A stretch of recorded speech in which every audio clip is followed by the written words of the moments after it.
This episode of How To Wrestling was requested by one of our lovely backers over at patreon.com/How To Wrestling. And hey, if you enjoy the show and want to get access to over 100 pieces of bonus content, including pay-per-view reviews from AEW and WWE, as well as that our pay-per-view classic series, our most recent episode being World Bodybuilding Federation Year 2. Hooray! All this and more available for a $5 backing over at Patreon. And if you have a podcast, a project, a YouTube series, a website, a product, a thing that you'd like to get in front of our lovely listeners, you can sponsor an upcoming episode. Spots are available now for 2022 in our upcoming episodes. Get in touch at howtowrestling@gmail.com, or for any and all information, patreon.com/How To Wrestling. But for now, it's time to enjoy How To Andy Kaufman.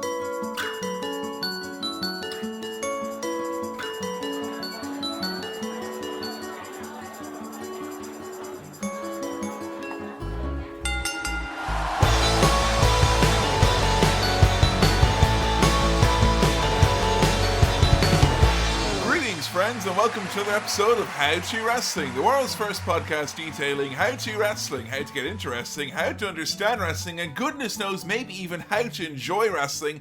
And today our journey through the world of wrestling takes a bit of a sideways detour as we talk about one of the first big celebrity involvements really getting his hands and feet wet into the world of wrestling, as we're talking today about Andy Kaufman. Hey everyone, it's me, your old pal Cowboy Kevin, joined as I am always in this educational look through all the many facets in the world of wrestling by my better half and co-host, Jo Graham. Hello. Hey Jo, how are you today? I'm very well, thank you. How are you? I'm really excited. Yeah. I mean, usually in the Podcrabs extended podcast universe, lots of work is undertaken to ensure that what we record in January makes us all feel happy and sunny inside. Mm-hmm. Now, I've just come after doing Highlander 2 for Cinema Swirl, so it is with great joy that I'm here today with you talking about one of my favorite people in comedy ever, and wrestling, I guess, by association, Andy Kaufman. Yeah. What do you know about Andy Kaufman before we settled into our watching and our researching about this fellow? I know so little about him. I think definitely I first heard of Andy Kaufman back when I first met you and we first started dating. And I stayed around your house one time and I had no pajamas. And you were like, yeah! Here you go, wear this. And it said Intergender Women's World Wrestling Champion or something. And I was like, why do you have this? And you were like, oh, it's like kind of ironic. I don't fight women. Yeah. I'm not a horrible misogynist. You see, there's this satirical misogynist from the 70s. So it's okay. And then suddenly I got this like ridiculous backstory about. I mean, because I don't even was even watching wrestling at this point. No, I think we mentioned before, I was very hesitant and ashamed to tell you that I was doing a wrestling podcast, yet alone the fact that I was even a wrestling fan.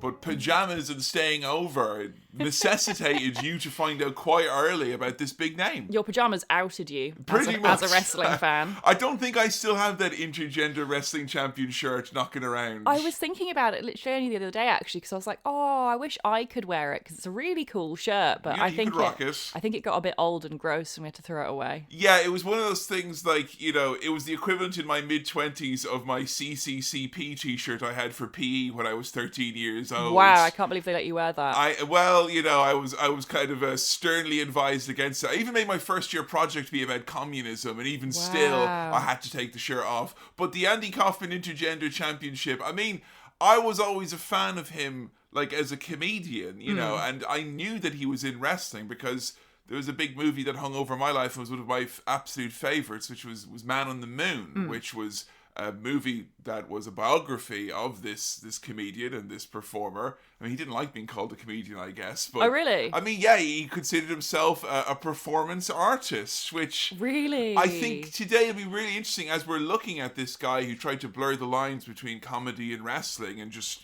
kind of what wrestling could even be to the mass audience. I think we'll get into a little bit of that, wrestling as performance art chat that seems to crop up here now and then. When did you see that movie? Because, I mean, I don't want to say that... I want to say off the bat, this isn't going to be like just about Man on the Moon. We're going to actually try and avoid that if most as possible because, we could just talk about what a piece of shit Jim Carrey is. Yeah, we'll get distracted. We'll get to it in a little bit, but we don't want to just talk about that. But did we watch that early on then? Was that like... No, I think we watched that about 3 or 4 years ago. Right. And I can't remember why we watched it. I think it was on something we were like, yeah, let's watch that. Check it out. Check it out. And you obviously at that point, you knew some of the figures who were involved in his wrestling world. I mean, Jerry the King Lawler, for instance, was one that came up. Unfortunately familiar with Jerry the King Lawler, yes. So, at that point, was it like shocking to you when you saw that movie then to find out the extent that it wasn't just, this guy was involved in wrestling, but he was involved with, figures in wrestling that you would have been at least somewhat familiar with at that point? I mean, it was surprising in a way because I assumed that his involvement in wrestling would be a lot more like regional and territorial based because of course back in the 70s that's what wrestling kind of was. It was all like, territorial based.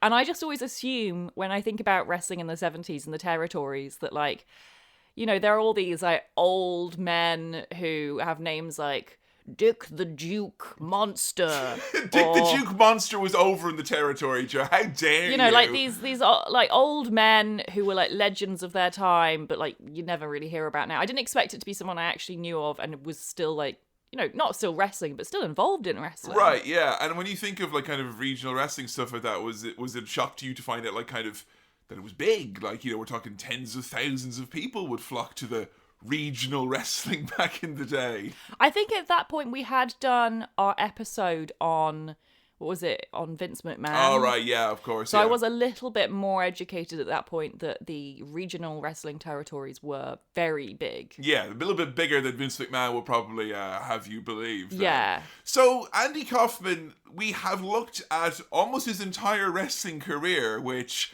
I'll admit, my knowledge of this was something that was patchy at best. So I want to have a big shout out to everyone who sent in fabulous emails and messages and tweets, etc., who helped us with our research for that. I have been absolutely giddy watching all of this Kaufman stuff in the last few days. It is probably maybe the giddiest I've ever been in the month of January in as long as I can remember. But we also spent a bit of time looking at Andy's work as a comedian. And he, obviously, we mentioned at the start, the term comedian wasn't something that he was necessarily very comfortable with. So, could you describe the comedy, in inverted commas, of one Andy Kaufman for the audience? It's weird. It's very weird. So he basically, he's got a few different bits that he does. But one of the bits that he would do, I think this was one of the ones that kind of like got him successful in the first instance, was he would do celebrity impressions. Right. But he would come out and he would put on this really weird little voice and I can't do it very well.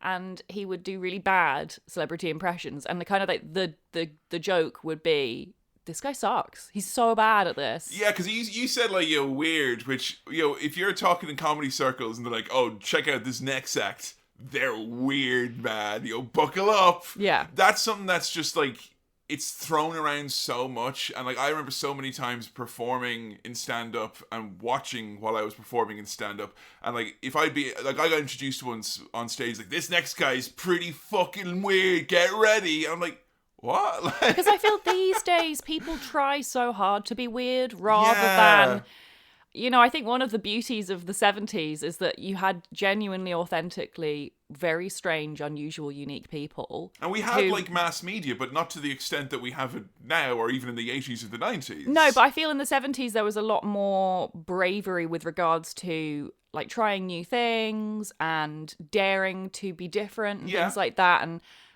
it's just interesting because I don't think someone like Andy Kaufman could exist in today's comedian circuits. Like if they did, they wouldn't be a mainstream performer. They would be, they'd have their like, independent web series or something. It'd be more definitely. niche. But anyway, I just want to finish my explanation of his performance of course. Because I don't want to make it seem like he just came out and did a few shit impressions and that was it. And then he wrestled Jerry Lawler in Memphis, baby. Because the idea is he does these terrible performances and impressions and then he's like, now I'm going to do Elvis. And he turns around and he starts like pulling off bits of his outfit and he like turns into Elvis.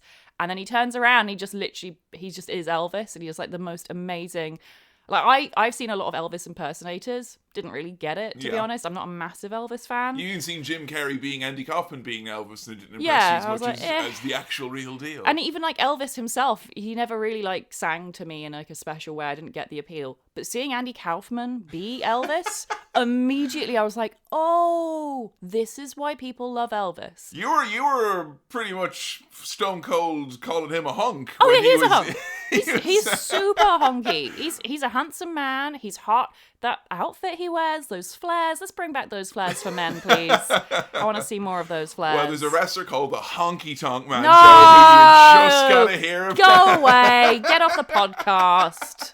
Disgusting. It is a really interesting kind of take on comedy because, you know, I love stand up. I love comedy. I think it's, you know, it's one of my favorite things in the world. You know, I often forget that oftentimes what I'm meant to be doing is teaching people about wrestling or anything like that, and I just want to try and make you laugh instead, and that is actually to my not to my benefit sometimes. But like Andy's idea of comedy it's a much more like wholesale view of the idea of entertainment, and it's a lot more wrestling than I think people realize. Like I think Andy Kaufman was of a wrestler's mindset long before he laced up a pair of boots and started challenging women to take him on in the ring for $1,000.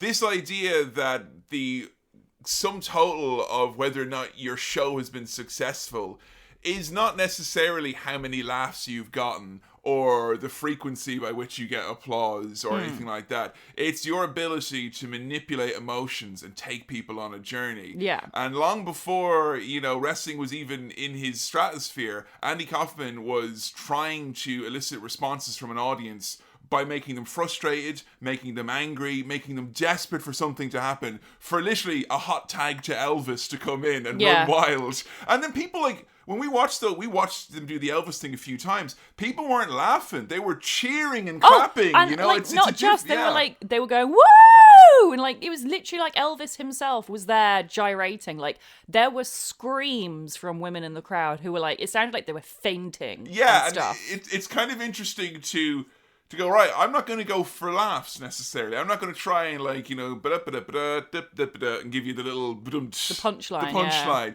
Instead, I'm actually going to try and upset you or just make you out of sorts and then bring you into a place of pure joy, which is, you know, it's an odd place to go. Even nowadays, if you said like, you know, comedians who you know are influenced by Andy Kaufman, if that was what they were going to do and stand up and do a stand-up set, it wouldn't work like that. I don't think it could work like that. I think as well because fans are a lot more analytical now, I think, than they used to be. Like, the best example I can think of someone who's like very influenced by Andy Kaufman would be Tim Heidecker and Greg Turkington. Yeah. With their versions of stand-up comedy where they do like very horrible stand-up, basically. Yeah, characters, basically, where you're watching this person crash and burn.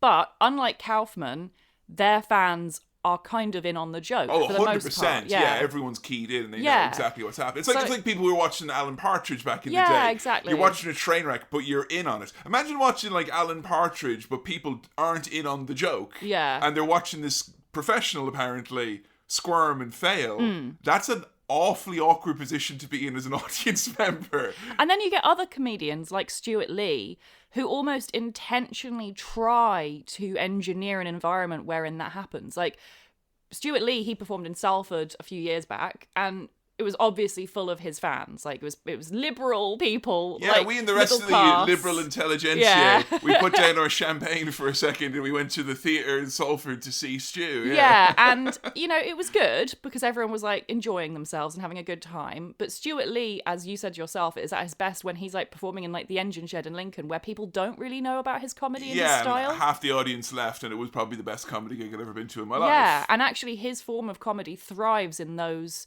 sort of dangerous environments. And there is a feeling as well when you think you're in on the joke. And I'm sure there were people like that when Kaufman was performing, where like, because you would hear there's always like the 3 or 4 people who are just in non-stop hysterics. And how annoying that must be if you don't get the joke and you've come and you're like, I'm out to the comedy show, but why is this guy... Like, Kaufman would would say nursery rhymes. He would do like, you know, Old MacDonald had a farm. He'd read The Great Gatsby. Sometimes the shows, there wouldn't be the punchline in there. You know, it would just actually end up being that he would do this long, you know, joyless enterprise just so that next time maybe someone would say, oh, I saw this guy before and he doesn't do any, you know, this is what happens. There's a kind of a word of mouth, a legend that could kind of grow around him. That I think, yeah, maybe is it because of like the internet and stuff like that that's maybe not possible anymore because people are too clued in, I guess. Maybe that's it. Or maybe it's a case of like, you know, now we have so much information at our hands and people do so many interviews. And I don't think celebrities have the same private lives the way they would have done in the 70s. So that comedians, their influences are very well established. Yeah. Like you go and see someone like Tim Heidecker pretending to be bad at stand-up and you know, if you're a fan of his, who he's influenced by. So you're probably already familiar with, you know, the history of where that sort of form of comedy has come from. And almost every comedian these days, even if there are comedians who, you know, turn their back on, like, you know, social media and the kind of the standard ways in which comedians are unfortunately expected to market themselves these days, you can pick any comedian that we've mentioned there or anyone who kind of tries to do something a little bit different. And there's going to be a 2 or 3 hour, you know, shoot interview with them out there where they kind of talk about it or they've written extensively about it. Kaufman, in his brief life, managed to have this air of kind of inscrutability about him, where no one really knew what his actual process was. And for one reason or another, that legend has kind of never really went away, even though there's been a lot of people, you know, writing partners, family members, etc., who've tried very hard to keep the legend alive in its own way. He described himself as a kid that he was a sad kid, and that his parents sent him to psychologists constantly because they thought that kids shouldn't be sad. Okay. You know, he would perform in front of, you know, his toys. He would do these like long kind of, you know, late night monologues and stuff like that. Sweet. And then, like, you know, he had his brothers and sisters were born. He would perform to them, and then they would have to go outside and play, and he'd just stand staring at the living room, like staring at everyone, like day in, day out. So, like, it's obvious that Andy was, you know, different in a very literal sense of the word. And, you know, from my experience, I could say comedy can be a very welcoming place if you feel a bit different, but also can be probably one of the loneliest places in the world. Yeah. Because I try to, and I'm by no means trying to like draw any sort of actual comparisons, skill set or otherwise, because I'm not a very good stand-up comedian in the grand scheme of things. But I tried to do, a lot of my friends when we were doing stand-up, we tried to do that, like, oh, let's do the anti-comedy, like we'll do something that'll make people go, huh? And like pull their hair out. And let me tell you, there's no lonelier place in the world than being up on stage having done a fake comedy bit to try and, you know, I don't know, you don't even know what the reaction you want to get is. You just realise you know, I've stood up on a stage in the engine shed in Lincoln covered in flour thinking I was doing a very funny bit and no one laughed. Yeah. And that's a lonely feeling. And that's the thing as well, is that like I think a lot of people who put on acts like that, who aren't authentically different in that particular way, like socially, there's this yearning, isn't there, to be liked by people. I think we all have that as humans. And when you're performing a character like that, it's very tempting to go, but I'm not really like that. I promise. I'm actually normal and nice. But if you are actually... The punchline is, I'm great. But if you are genuinely, authentically weird, like Kaufman obviously is, or seems to be at least...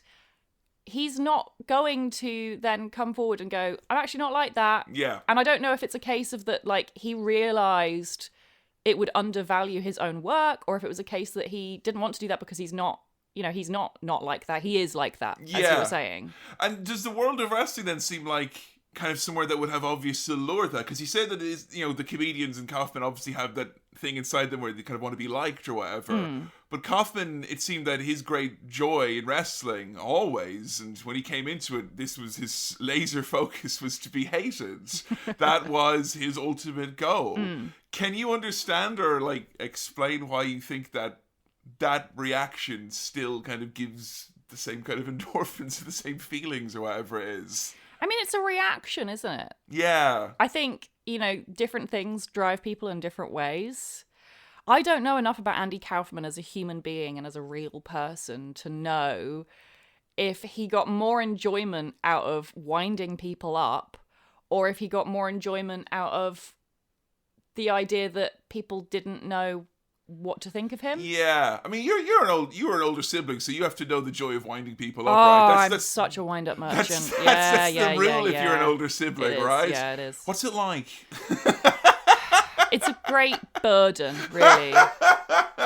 Because it's really hard not to just take advantage. You have to teach yourself to just calm down. Well, thank you for not winding me up all the time. I do really wind you up all the time, I'm actually. very easily wound up as I am. So we checked out a documentary that tried to kind of compress and make sense of the surprisingly complex story of Andy Kaufman in the world of wrestling, because Kaufman in wrestling is a lot more than the one match or the one scene or two that you see in Man on the Moon with Jim Carrey. His involvement kind of went on for a good few years, including having a short movie made with classy Freddie Blassie, feuding with Jerry the King Lawler, feuding with Jimmy Hart, and even at one point, it was pointed out to me by a fan, he actually was interviewed by a very, very, very young Vince McMahon Jr. in 1979. Really? Yeah, he was front row in a WWF show, which was Vince's dad's territory in New York, and he was interviewed by Vince about, what his role was as the Intergender Wrestling Champion, and you can tell that Vince is literally rolling his eyes through the entire interview. He thinks this guy is like, what are we doing this for? This is ridiculous. So, Do you think he actually thinks that, though? Or do you think he realised that his job as the interviewer was to be the straight man? That's true, to be the eye roller. Because, I don't think Andy would have been as funny as he was if you had someone just going, ha ha ha ha, that's hilarious, or, oh yeah, you're right there, brother. It's the fact that you've got these people going, huh? Who, what? And apparently Vince Sr. didn't think much of Andy Kaufman. That doesn't surprise me. He let him into the show, they did an interview or whatever. Andy Kaufman's too modern. That's it, I think. This is the era when wrestling promoters wouldn't have wanted Hulk Hogan to be in Rocky 3. The idea of this cross promotion was somehow, these eyeballs in the business is really, really bad. So, sorry, what he didn't like about him wasn't Andy himself, it was Hollywood types. Yeah, literally Hollywood. No, we don't need those Hollywood types. And he literally came, at the height of his popularity in the late 70s because he was on a TV show called Taxi, which, probably hasn't endured in the same way as shows like Cheers and stuff have. But Taxi was one of the biggest shows in the world at the time, especially in America. And Andy was in that. And was that, sorry, I just don't know anything about the show. No, that's cool. Was it a comedy? Yeah, was it it a drama? It was a comedy. Much like, Cheers, it was a character ensemble cast, live studio audience. And he was cast as he was meant to be the Fonzie character, the breakout star. He was Latka, who was, that foreign man voice that he did. It just became the character, and he had his catchphrase of, thank you very much. And he was the guy. What, they just nicked it? Oh, yeah, it was like, the part was written for him, basically. Right, I see. Because his manager, and you were asking me, all throughout when we were doing all this, you were just like, why? How did he get into this world? Because, I love Andy Kaufman's comedy, but I realised that a lot of the comedy I like is very niche. I was mentioning Tim and Greg, I love their show on cinema. Yeah. It's quite popular. It's not for everyone. But it's not mainstream. Yeah. And you certainly couldn't go, I couldn't show that to my parents and expect them to understand it. There requires a level of understanding of certain things to get into it. And it just seems like Andy Kaufman's stand-up is so much almost a joke for himself that you feel like you're not in on. Yes. And it's just I can't imagine, talent scouts in the 70s going, here's this comedy that's really weird and I don't understand, but I'm going to sign this guy and he's going to be massive. It was basically his man, the guy who signed him, George Shapiro, was pretty much a kingmaker. Even in the late 70s, he was a kingmaker in terms of, tastes for comedy in Hollywood. There was a sense that tastes were changing. 70s, I think, we didn't live through the 70s, but, my parents always told me the 70s was a lot less neon and technicolor and happy friendly. It was quite a dark time, for a lot of people, particularly in America, Vietnam War and whatnot, the general anger in the world. So comedy was changing. And I think it was just literally a case of, here's someone who's doing something really, really different, very confidently. They have a very laser-focused idea of what it is.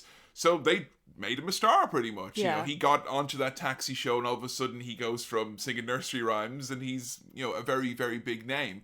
And kind of trying to parlay that into wrestling, it seems kind of obvious for him because he was such a he was such a fan. Like, you know, that was the thing about Andy. He was this massive super fan. But the WWF didn't want to have that because the idea was that, well, if you have celebrities coming in, and not just to be like, hey, there's a celebrity, everyone wave to the celebrity, them to actually take part, which is what he wanted to do. That's exposing the business. And, you know, we've had this in other episodes, Roddy Piper trying to, you know, fucking maim Mr. T, and, you know, people keeping the celebrities out of wrestling, brother, and all that. Yeah. Because, you know, we didn't know then that Bad Bunny was going to come in and redefine what it means to be a celebrity. The prophecy of the chosen one, Bad Bunny. So we checked out I'm From Hollywood, which is this amazing documentary about Andy Kaufman, which a lot of our American fans have told us used to be basically played on repeat on Comedy Central back in the day. Right. Like they would have 3 or 4 specials. So like a lot of people were very familiar with this documentary. And the documentary opens up with Andy basically being killed by Jerry the King Lawler, as you have newscasters just kind of giggling about it, really. At this point, when they're showing us this news footage of what ultimately happens to Andy when he comes up against Jerry the King Lawler, did you kind of view it that people, like the newscasters, everyone thought wrestling was fake and it was a work, or do you think they were treating it like it was real? Neither, really. It's weird, isn't it? It felt very strange, because you said that this film is actually done in kayfabe. Yeah, they tried to kind of keep it like, you know, Andy has real motivations to want to wrestle and, you know, earnest and all that. And it's like, it's very... I hate to keep referring back to like Tim and Greg, but genuinely it's like, it reminds me so much of that, because it's like a meta-reality of, yeah, you know what I mean? Yeah. You don't know what is real and what's not real. It's and like, very fucking wrestling. It's very wrestling, yeah. And like, the people they choose to interview in it are all along for the ride. Like, they interviewed some of the members of Taxi, who were just like normal actors, just like answering questions. It seems like for real. But then you've got interviews with like Robin Williams. And my God, if Robin Williams wasn't a wrestling fan, my God, like... Surely he was, though, right? Like, he gets so in on it. He's so in it. Like, and he starts out the document... Can you call this a documentary? The kayfabe documentary? What do you even call this? It's a happening, ladies and gentlemen. Right. That's what they used to call it anytime something weird with Kaufman happened. It's a happening. It's the 70s. It's okay. But Robin Williams, he starts off and he takes it so seriously. And it really does feel like one of those dark documentaries, you know, where...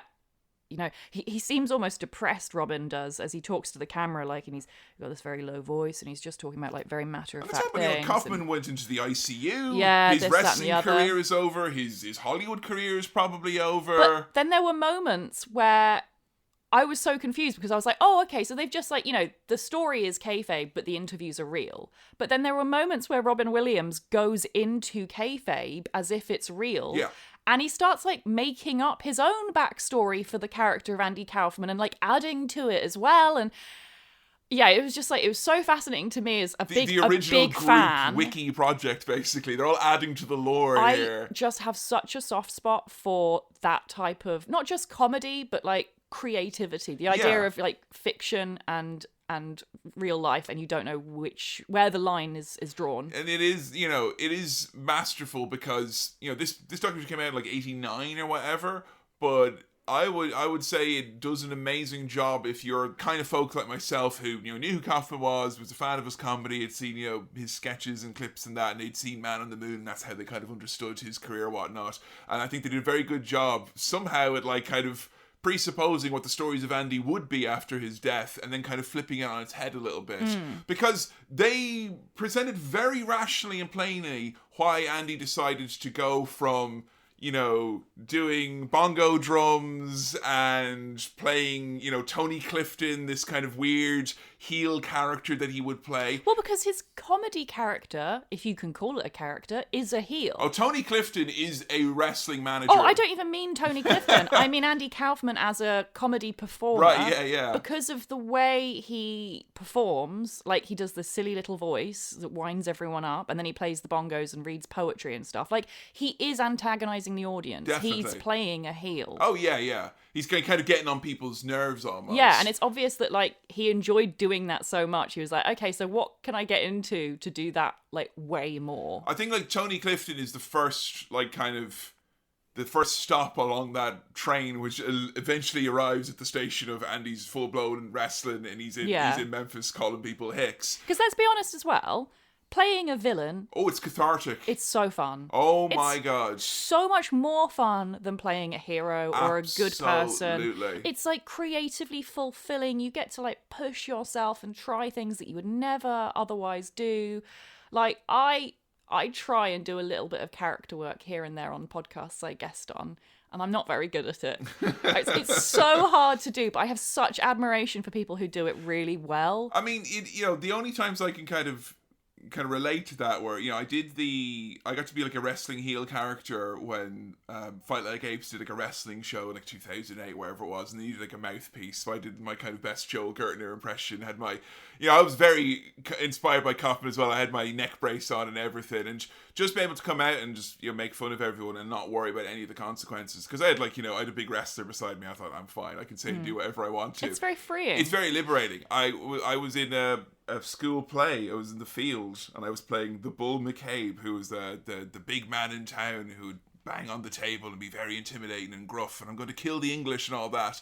And a teacher went up to me right beforehand and went, "You're supposed to be intimidating." And I was like, "Oh, I'm going to show everyone now." And I nearly broke the set. I was banging stuff so hard. And it was the most liberating experience. What a dangerous ever. thing to say to a teenager. You've just been through a growth spurt as well. Like, You really want to you want to try and push that teenager Bang! into being more angry. Yeah, I nearly killed the guy playing the English guy for real. Like, it was so like the Tony Clifton character, and like there are so many clips of him where like people have thought they're coming out to see Andy Kaufman, who the guy is like, hey, he does the funny bit on Taxi. I'm going out to see the Fonz tonight. He's going to go, hey, and hit a jukebox. And instead, we got this pot-bellied dour monster who just screams, shut up every 2 seconds. But he was on Taxi as well, right?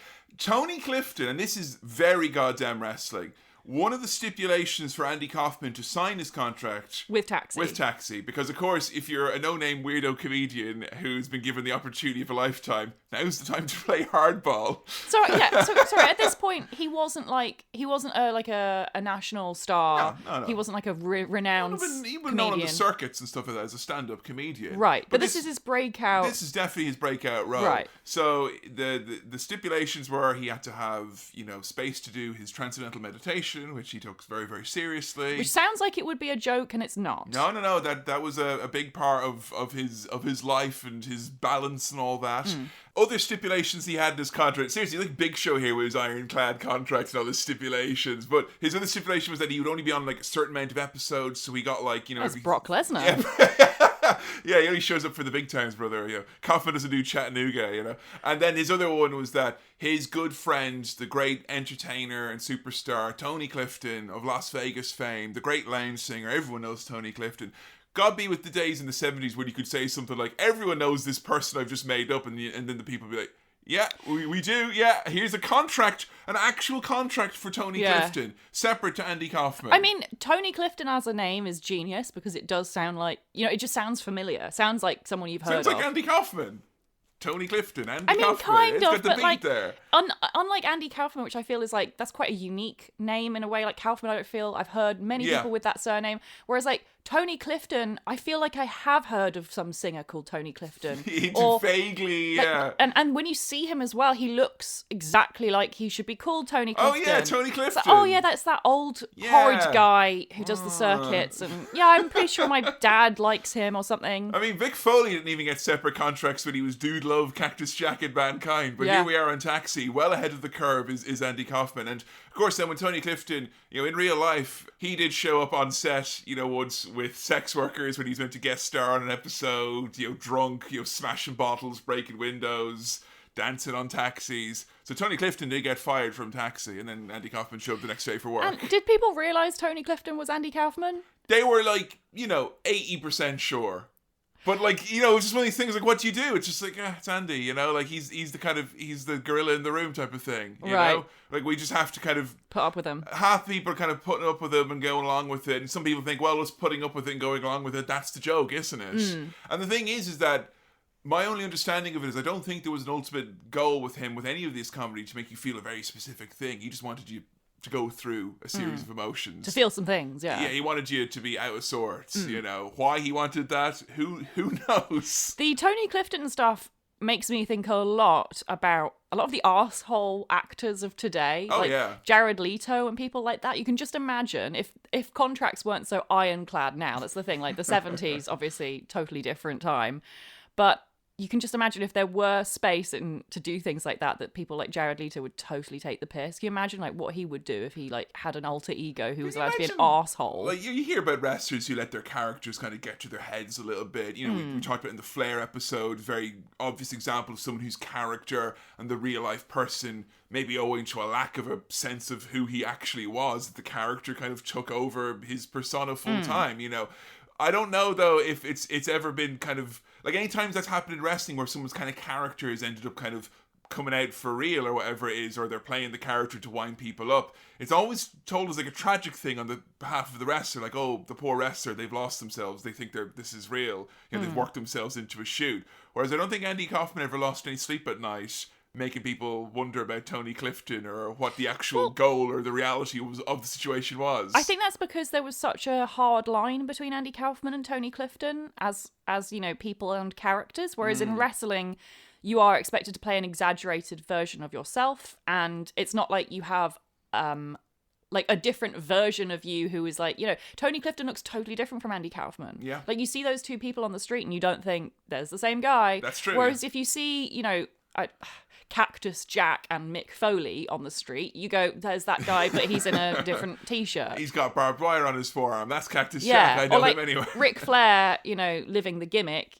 He's still just Ric Flair. Because it is him. Yeah. So I think like it is, when we say it's very wrestling, it almost feels like it's that older style of wrestling because there is an element of secrecy and kind of subterfuge and stuff with the characters that he did Or, that like, I don't think exists anymore. Well, I think it kind of can exist, but like it almost, it's like it's very old fashioned and very modern at the same time. Like I think of like El Generico as kind of being like the good version, the face version of like the Tony Clifton type alter ego, in that technically El Generico, and this is the first time I'm going to break kayfabe on this podcast. Skip ahead.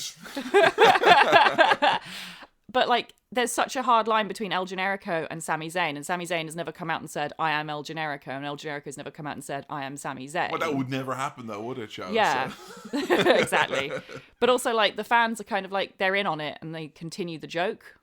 So I think like that kind of Tony Clifton mentality, that idea of, you know, deliberate, like not just kind of like I'm doing something that could be interpreted as antagonistic, to do something now that is just straight up like I am here to antagonize. I think you can't get to going on Saturday Night Live and calmly announcing to everyone that you're going to start wrestling women now and this is your new gimmick. And hey, if anyone in the audience wants to challenge me, it started off at $500 and then it came to $1,000 and the next stipulation was he'd shave his head bald if he could do it. And like Saturday Night Live, which you and I have cringed through the last few years, if there's ever been clips of it that have gotten it. Oh God, let me tell you, I don't need to see any more crappy Joe Biden impressions or crappy Donald Trump impressions. I have enough to do me for the rest of my life. I don't need to see Elon Musk doing fucking stand-up or skits or anything like that. But it is odd, even on that show that I don't have very high regard for, to think that they let one of their feature performers quite aggressively run on these big, long, misogynistic rants about his rational explanation, in his words, about why he wanted to wrestle women. And I don't know what your thoughts are on Andy Kaufman being like, well, look, you know I got worked. The men, you know, they're bigger than me. The women, they're much smaller. They're much weaker. So I think it's only fair because I'm smaller that I should wrestle the women. That's the stuff I didn't really mind. It was like him. He's such a good actor. He would go on to be like, you know, I just think that you know, women, their place isn't in the ring. You know, that's not the right place for them, and they should be in the kitchen making babies and making me a sandwich. And you know, I just think that's because, you know, they are weaker and, you know, they have smaller brains. And he's just saying this stuff so matter-of-factly. Like, no, but they do. And he's saying it in a very, like, if he was talking about, you know, bread, you'd be like, what a nice, reasonable man. But he's talking about, like, horrible sexist attitudes. In the late 70s as well. Yeah. Right, you know? And it's difficult because, like, 15 years ago, I feel that those sexist attitudes were quite mainstream. Like, go to the kitchen and make me a sandwich was like a meme for so long for like our generation. Because ironic misogyny is okay, apparently. Well, I don't know how ironic it really was. I don't think it was at all, no. But like, it's extra interesting, I think, to watch it now because I feel that era of misogyny was less ironic than Andy Kaufman's era of misogyny in the 70s, because like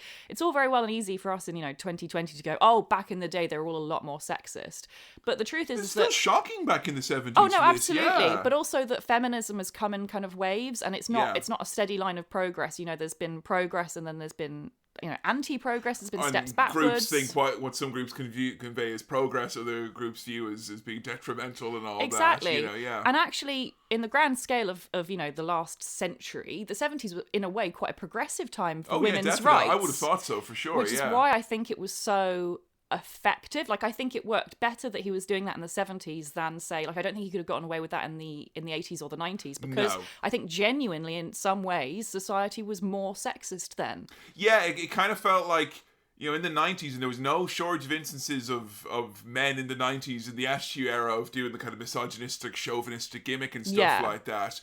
But there was always this kind of sense where it's like, that feminism stuff, you sound like a women's liber from the 70s. Yeah. Like, it was this thing that had come and gone, now we're back to... Men have decided now that we're going to go back to normal and back to being misogynistic for the yucks and all that.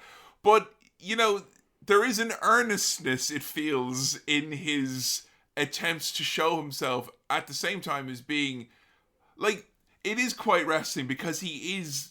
Say, look at me, I'm a pipsqueak, I'm a weakling, But I'll still beat women. I can still beat the women, And all women, by the way. He would go between being, like, very sullen and being like, no, it's just because, I think it's important for, women to know that I would beat them all. And it's one of these... And then other times he'd be like, the women should go in there and they should, make it the babies, like, the amount of times where he would just switch into just... hateful gibberish. Yeah, literally like older sibling teasing younger sibling, yeah. And you have like Robert Williams in this documentary, like it's kind of something that I suspected would have happened. And I think it's one of the reasons why he got away with it, is because Kaufman was difficult to understand. You'd have all these like very highbrow arts critics being like, what Andrew's doing is so genre shattering and so outside the box and so very interesting. And then he'd start doing this shtick, and like 5 seconds later they'd be like, kill him, kill him. They'd get riled up. It's almost like he really doesn't want anyone to have a grasp on what he's doing. Yes, because I think if you try and explain Andy Kaufman wanting to wrestle a load of women on TV as solely being some sort of highbrow, post-feminism kind of commentary. That's not very wrestling, is it? I don't think it is. I think it is him kind of more reading the temperature of society and doing something he knows is going to get people riled up, because people were cheering his old acts that he used to use to wind people up, and I think he'd moved on to the next thing. And it again reminds me of Stuart Lee, who, when he is in, like, say, performing in London, he will deliberately try and make the liberal crowds that love him turn against him. Yes. By, like, manipulating the audience in a particular way. And it's very easy to manipulate an audience into thinking that you're a jerk when you're talking all this misogynistic shite. And then the fucking bell rings and you have the match. Jesus Christ almighty, Andy Kaufman with the side headlock takeover. Move over MJF. Swift. This is... Tight. I like it. Like, it's a shoot, folks. He's wrestling these women, for sure. We watched a lot of footage of a lot of women of varying athletic prowess get their faces rubbed in the dirt. He's a nasty wrestler. Knees on the back of the neck. Yeah. Slapping them. Oh my God. Like, seeing it in a movie as portrayed by someone is one thing. Actually watching it on TV and then people be like, like people are acting like Bobby Davro's falling over in the stocks every time he does this. It is very uncomfortable for a lot of the audience. I needed some kind of like Eric Andre's Bad Trip sequence at the end where they kind of like go up to all the women and like they're all smiling and hugging and they're fine and stuff, because like he like beats the shit out of them. Yeah, it's quite vicious. And I mean, they're vicious too, but it's just he's got training in wrestling and they don't. So I can't imagine like what the logic is here, because I know, you know, he had writing partners like Bob Zamuda and stuff like that, you know, and I take it with a pinch of salt a lot of the people who are associated with him, because I feel like since his death, the cottage industry of I really knew what Andy was all about, and here's the real secret, you know, everyone from his family to anyone who had written for him to anyone who ever spoken to him, it seems, other than people he worked with in wrestling, seem to have here's the real secret sauce. And surprisingly it always involves them more than Andy Kaufman being the genius, which again makes me really like respect wrestling as an industry, because wrestlers get it. They get him more than Hollywood. They do. They understood that you don't expose yourself like that. You don't give away the behind the scenes. You're spoiling it for everyone if you do that. Like, you got to commit to the bit. I was kind of always perplexed as to what the ultimate goal of it all was, and also the big thing hanging over my head was, is it okay? And that's why, like, when you wore my Andy Kaufman Intergender Wrestling Champion t-shirt, it was probably the first time it had gotten any use since I ordered it from Barbershop Window back in the day. So, you know, I know you've been in touch with some hardcore Kaufman heads, let's just say. And the main question that I think I have, and I think a lot of people have, is is there a different element to this? Because some people think that he was doing it just for yucks, and that everyone was just having a laugh afterwards. Some people thought that he had this genuine, like, angry, misogynistic kind of streak to him that he could only get out by doing this horrible thing, and he balanced it out with his meditation. I know some people, and I'd probably be one of these people, who think that there's at least a small sexual element to it, mainly because there's lots of stories of him going to what's the word? There's lots of stories of him going, you know, with like multiple sex workers and, you know, wrestling them and all that stuff. And he wrestled sex workers. Yeah, that was kind of a thing that he did. So what, like, as in, like, as a performance or for himself? No, for himself. Right. And obviously, you know, with wrestling and grappling, I mean, it's one of those things where, look, hey, I see the Iron Sheik's got a boner giving Hulk Hogan the submission there, brother. It happens, you know. It's a sexy business. It is. Were you able to find out anything about, like, what's it all about, eh? So I was really fortunate about, 1 or 2 years ago, through the On Cinema fandom, I came across this person who was a big Tiny Tim fan and Andy Kaufman fan. And I'm a big Tiny Tim fan as well. So immediately I was like, amazing. They have good taste.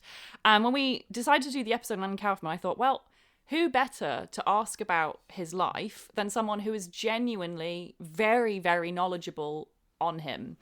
And so I reached out, and their name is Minnie Milana, and they've been so helpful and generous. Thank you, Minnie, so much. With their information, because they've read, you know, everything there is to read about Andy Kaufman. They've seen all of his performances and stuff, and they've taken the time to really understand his work, which I think is, you know, that's so precious, I think, given how complicated and unique he is, and how misunderstood, and also the fact that, you know, this was the 70s and a lot of footage has been lost. And there's a lot of stuff written about him. Like, there are a lot of, you know, biographies about him, people, you know, doing interviews about him, etc., as already mentioned. And the fact that he, you know, he existed not only in the wrestling world, but also within the world of comedy as, like, this weird half-fictional, half-real persona. Yeah. So, you know, I think there's a big difference between what was real and what was not real. And so, I was talking to Minnie Milana about this, and I didn't realise, I was saying just like, you know, we were just chatting, and I was like, I just always assumed that Andy Kaufman was asexual. Don't know what I based that on. No, he's a goddamn machine, I heard. Yeah, so that's what they told me. Okay. He apparently was an absolute sex machine. And the wrestling women he got off on it. I don't know if that's like the reason why he did it, but he did get off on it. And I think that it would be now a good time as any, because I've been very fortunate to come across this very precious text, which is called Dear Andy Kaufman, I Hate Your Guts, which was put together by Andy's former writing partner, Bob Zamuda, and his widow, Lynn. And this is a collection of all the correspondence that Andy got while he was the Intergender Women's Champion. And, like, he wouldn't just do this on SNL. Like, you'd go see Andy Kaufman live at a concert, you know, this is what he'd be doing as part of it. Like, you know, he'd do some stand-up, then he'd come out and, you know, there's a referee and a wrestling match, and we're going to have a wrestling match now all of a sudden. So we've thumbed through this, and the rationale behind why women wanted to fight him, it's widespread. It's quite the tapestry, let's just say. So I've got a few here that maybe we could read out, we could pass over and have a bit of a fun time reading. Yeah. All this lovely typed out correspondence to Andy Kaufman. To whoever reads this, tell Andy Kaufman that I don't like the show Taxi as well as I used to since I found out what a jerk he is. He might not care what I think of him personally, but he can't be helping the show's ratings. I'm in an electric wheelchair, and I'd gladly run it over him a few times if it would shut him the hell up. Reward or no reward. Good luck to the woman. I hope she's a goddamn Amazon. Yours sincerely, Miss Lou Evan. And then we have another one here, which is a headshot from a bikini lady. Ooh. That says, Dear Andy, sure I might look pure. This is all in capital letters written over her glamour shot, by the way.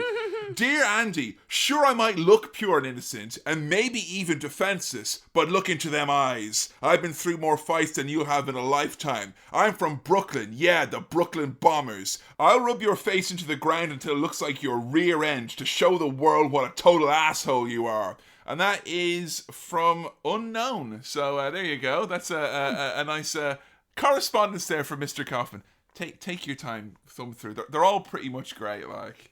Some of these are really nice. There's one here. Aww. See, there were some nice people who were just, that was nice, yeah. There's one from this nice lady who said, if I'm chosen, I'll do my very best. Sincerely, Vicky. And that is on the back of a postcard that says broad power. Yeah. All it's right. got a picture of a lady with her fist up. Well, you know what? Maybe she had a chance. She could have been one of the 400 who he defeated. Dear Mr. Kaufman, I heard your statement on Saturday Night Live and could not possibly believe that you think you can beat any woman in a wrestling match. You must be insane. You're nothing but a scrawny little stick man. You have no meat on your body. You're just flesh and bones. Why, I could whip you in nothing flat. So if you would like to lose your money, go ahead and pick me, you male chauvinist pig, you. I dare you. Mrs. Donna, the Bruiser. The Bruiser! There's a picture there. I don't know if that's her. Oh my god. But she does look like a bruiser. She does look like a bruiser. She looks like someone who would like beat you with her rolling pin. Dear Andy, you sexist jerk. I'm going to rip your lungs out. Oh my. I'll give you a tracheotomy with my bare hands.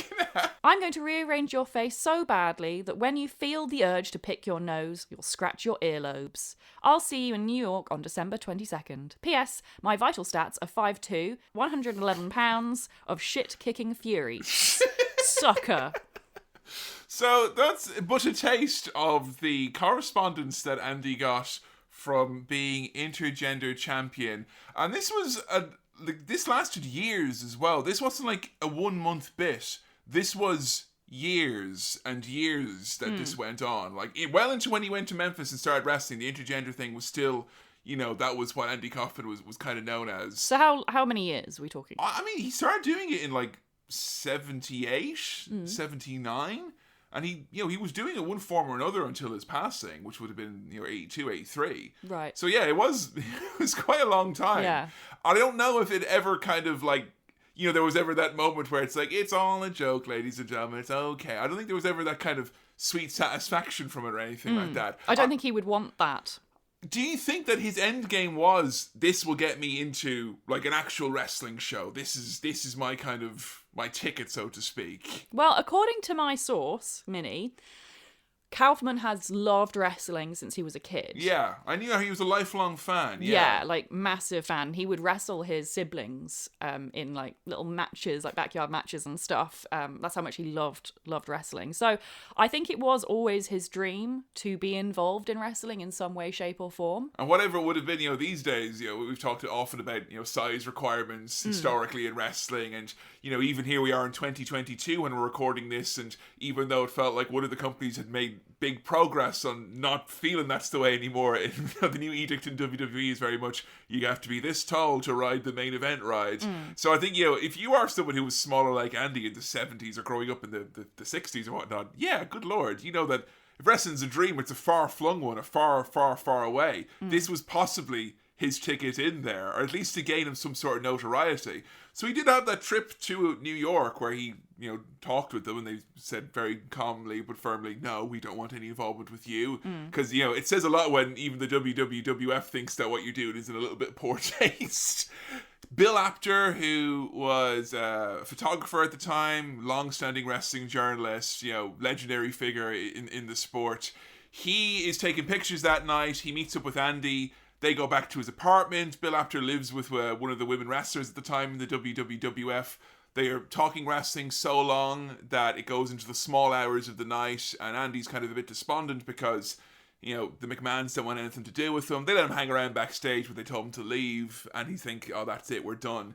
And they were looking through some wrestling magazines, and they're thumbing through, and they see all these wild pictures of all the crazy characters they have down in Memphis. Because I think we've mentioned before once or twice that Memphis was a little bit of a different style, the Southern wrestling style. Would you know kind of any of the things that would make Memphis wrestling a little bit different to, say, what Bret Hart and those types would have done back in the day? Not really. If I had to guess, just based on the fact that I know Jerry Lawler was their top star, I would guess it was more character work than actual, like, grappling. Yes, more character than work rate in inverted commas, you know. So it's more about the audience getting the passion from them and all that. And, you know, the way they did that historically was they have their big top star babyface, Jerry the King Lawler, and he would face off against these big monsters from all over the world. And, you know, Jerry Lawler would fucking, you know, wrestle Frankenstein and, you know, like all that shit. Like, they would go crazy over the top. I mean, I think when we did Wrestling Silliest Characters, or when we did our Southpaw Regional Wrestling retrospective on Patreon, we looked at some of, you know, like Tagar the Volcano Master and all these crazy characters.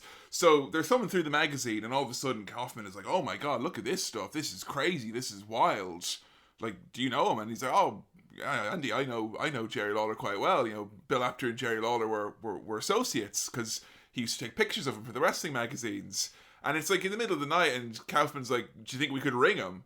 You know, because it's a bit late for office hours. And Bill says, well, if one thing I've learned in wrestling, it's that, like, actual proper wrestlers will take a business call regardless of the time of night. So they ring Jerry Lawler at, 3 a.m, and straight away they're meeting the next day.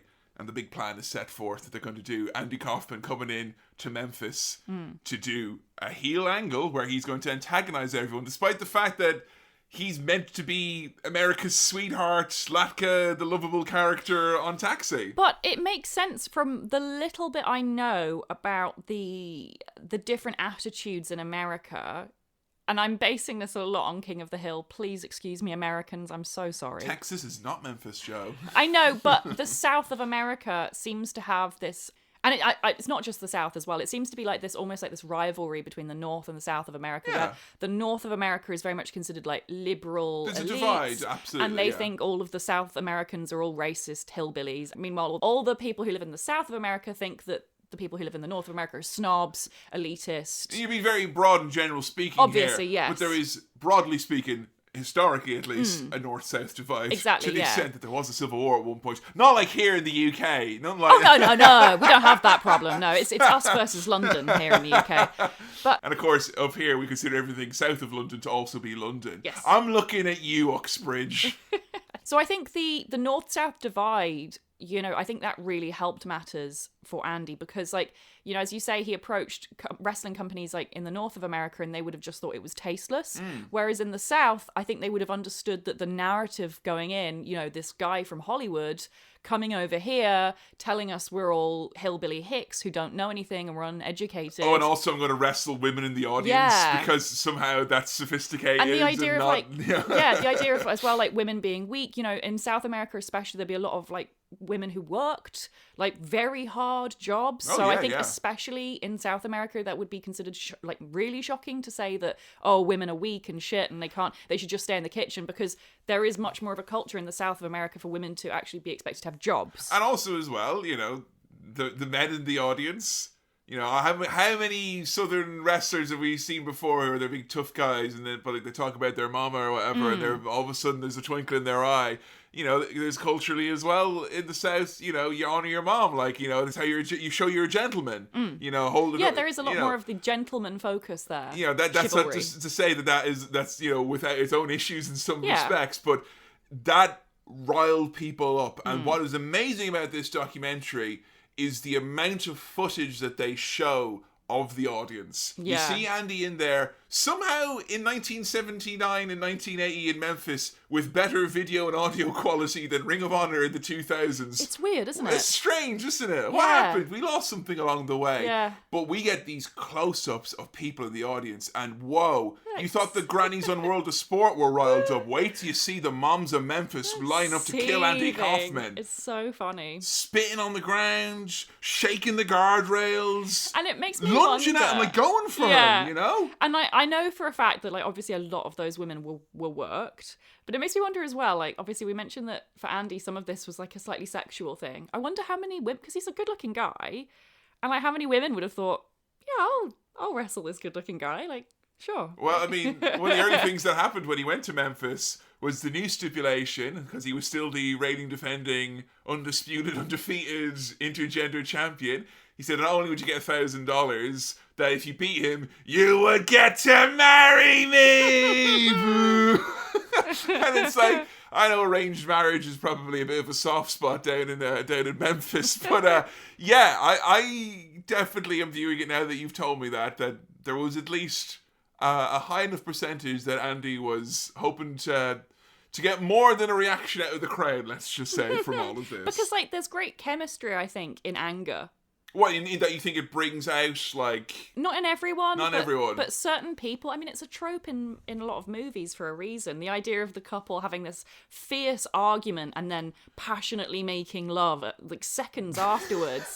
Like, I think for a lot of people, rage is an aphrodisiac. That's true, yeah. And I think, like, with regards to the audience and their reaction, I'm not necessarily sure it's the case that every single person thought that Andy Kaufman was this real-life hate figure and they actually wanted to kill him.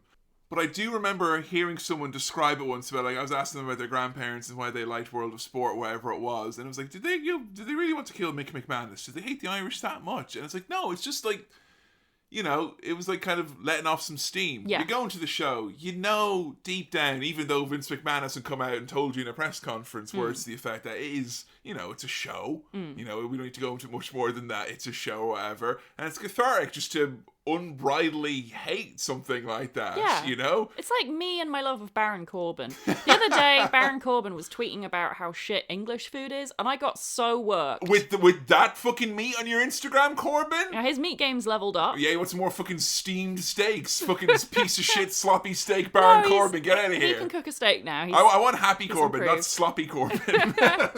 But, like, it's, you know, and I love Baron Corbin, but I love him because I hate him, and it's so satisfying to have a healthy outlet to hate. Because hate is a horrible, toxic feeling. And when you hate a real person, it doesn't feel good. No. But to hate a character, it feels amazing. Yeah, and if that character isn't someone who's on Twitter as well in real life, it probably helps you a little bit more, lowers the blood pressure after the fact, you know? And to know that it's, like, mutually beneficial and they kind of, you know, it's a weird thing to say, but that they consent to your hate and they actually encourage it. And that's, like, you know, it's fun. He did have, like, stuff thrown at him, you know, but it wasn't, you know, I'm reading Bret Hart's autobiography. We've just come past the part where he's in Puerto Rico at the moment. I'm doing all the voices as well because I'm a good partner. But, you know, he's talking about, you know, people having batteries thrown at them, know, cups full of piss and, you know, people, you know, we talked the extra episode, you know, people getting stabbed, you know, and Bobby Heenan had a gun pulled on him for Christ's sake. So, you know, I think there was an element of, even though he was eliciting that very real response, I don't feel they were quite at the level of that they were going to try and actually, you know, jump the ring and fucking kill him. Like, that, because that I think he would have liked that, though. He probably was aiming for that. But, you know, this would have been in a time, this is, you know, post, you know, the good incident in the AWA and all that. So obviously that it kind of is in the back of your mind. There is a safety at risk here. I did like that one of the first big angles he didn't go straight in to fight Jerry Lawler.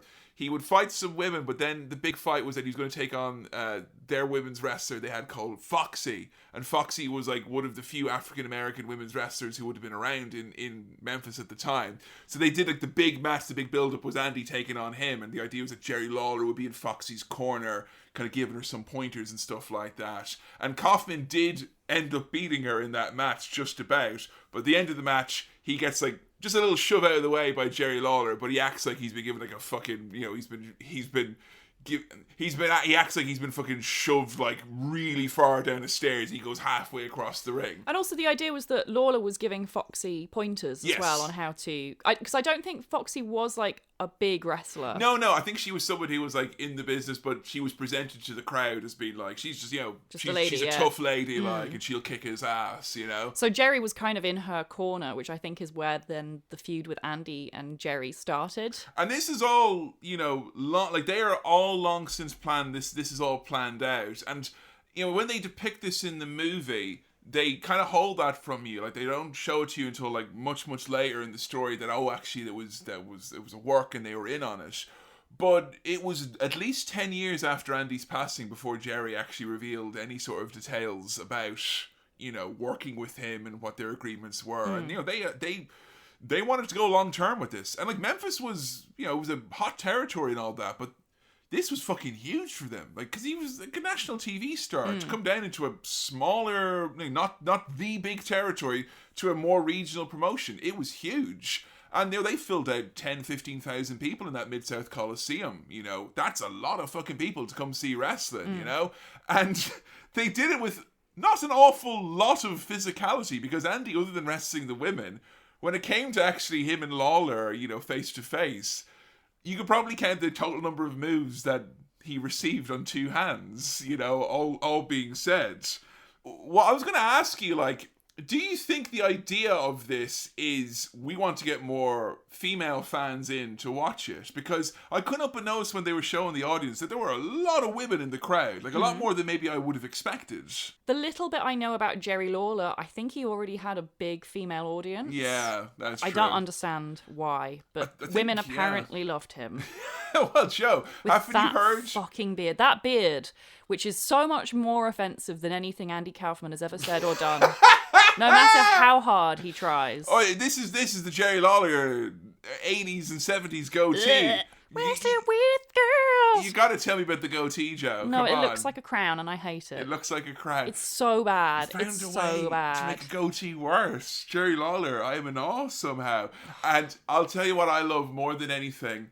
The classic heel shtick of the guy who's talking a big game and he gets, the lightest of touch and he stands up straight away and it's, I'll sue you, baby. The fact that he calls everyone baby is so funny because it's like, here's this Hollywood guy coming down south and he calls everyone baby, like, I'll sue you, baby. I've got the brains because I'm from Hollywood. The other thing that he said over and over and over, and he said it in the short movie we watched, My Breakfast with Blassie, which is, I'm on Taxi, I'm on television, once a week I'm on television. I'm a big star because once a week I appear on TV. Like this, this weekly appearance makes him this larger than life star. So we then got a series of, honestly, some of my favorite promos of all time. Andy in his very opened up shirt, because, it used to be one button and now two is the norm, so I'm thinking three. But Andy, if you're doing three, you might as well be like Jez and go for four. And the big medallion. Yeah. This bit where he's talking about, I'm from Hollywood, and I'm not exaggerating. He goes, I'm from Hollywood, and you're from Memphis, Tennessee, damn on down the farm, damn, oh boy. That, if someone did that in an Irish voice, I would be jumping through the screen for them. Yeah. Like, I can't even, I don't know you could understand that as an English woman, Joe. What do you mean? Why? Could people make fun of English people in the same way that would elicit such anger? Oh, I mean, parts of England probably, yeah, like certain regional accents. But yeah, it's definitely different, I think. If you're English, I mean, you've colonized most of the world, like, what are people gonna say? I'll colonize most of the world, dude. So he's there with his lawyer, who is his writing partner, Bob Zamuda, who's promising that when he's finished with Jerry Lawler, he will never eat again because he'll be beaten so badly. And the promos are coming back from Jerry Lawler in this kind of back and forth. I thought Jerry was left in the weeds by the promos from Andy Kaufman. I don't know about you. Yeah, no, Jerry's promos were not very good, like, compared to Andy. Why did you think it was like at this point, because it was so early, he didn't know whether or not to go, like, because I felt like he warmed up to it a bit more later, but he's still kind of like, I was surprised by how low energy he was. I don't know enough about those early eras of wrestling to know how much of this whole promo thing was done then, because like what Andy is doing in his videos is very much like what you would see today in a modern wrestling promo. And it's a bloody masterclass It is. well. It is. Like, It's if you want genius. humor and heel work, like to be despicable and also hilarious at the same time.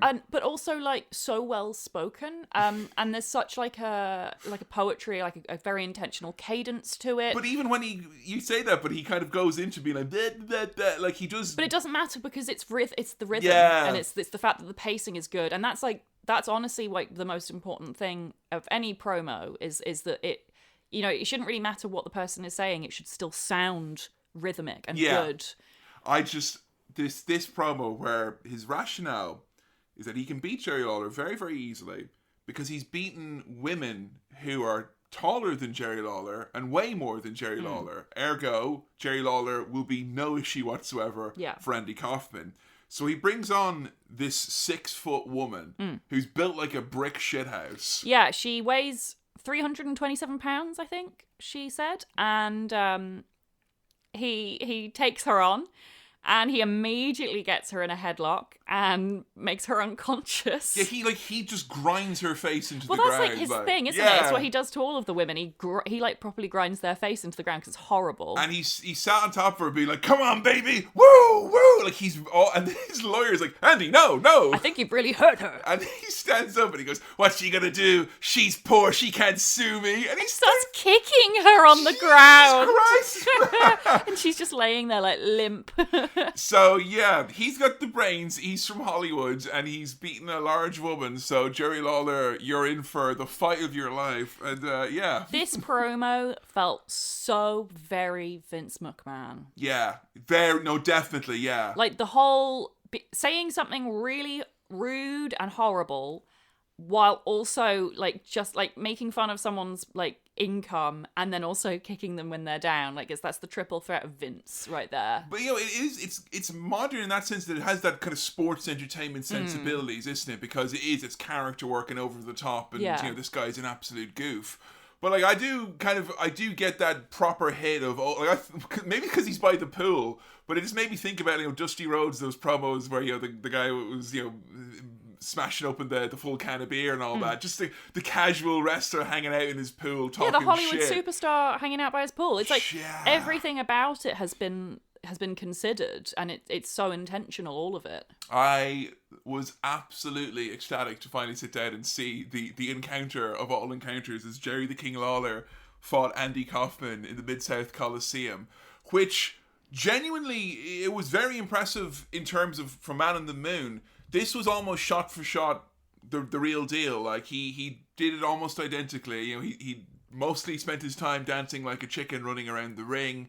His gear always makes me laugh. The kind of the top to bottom, like the big long suit with the shorts pulled over it, his little shitty robe and all that. He just like, he has a very funny shaped body. Like he's like a little string bean man. He's quite gangly. He makes Lawler look like a Greek god, which is saying something, like, honestly.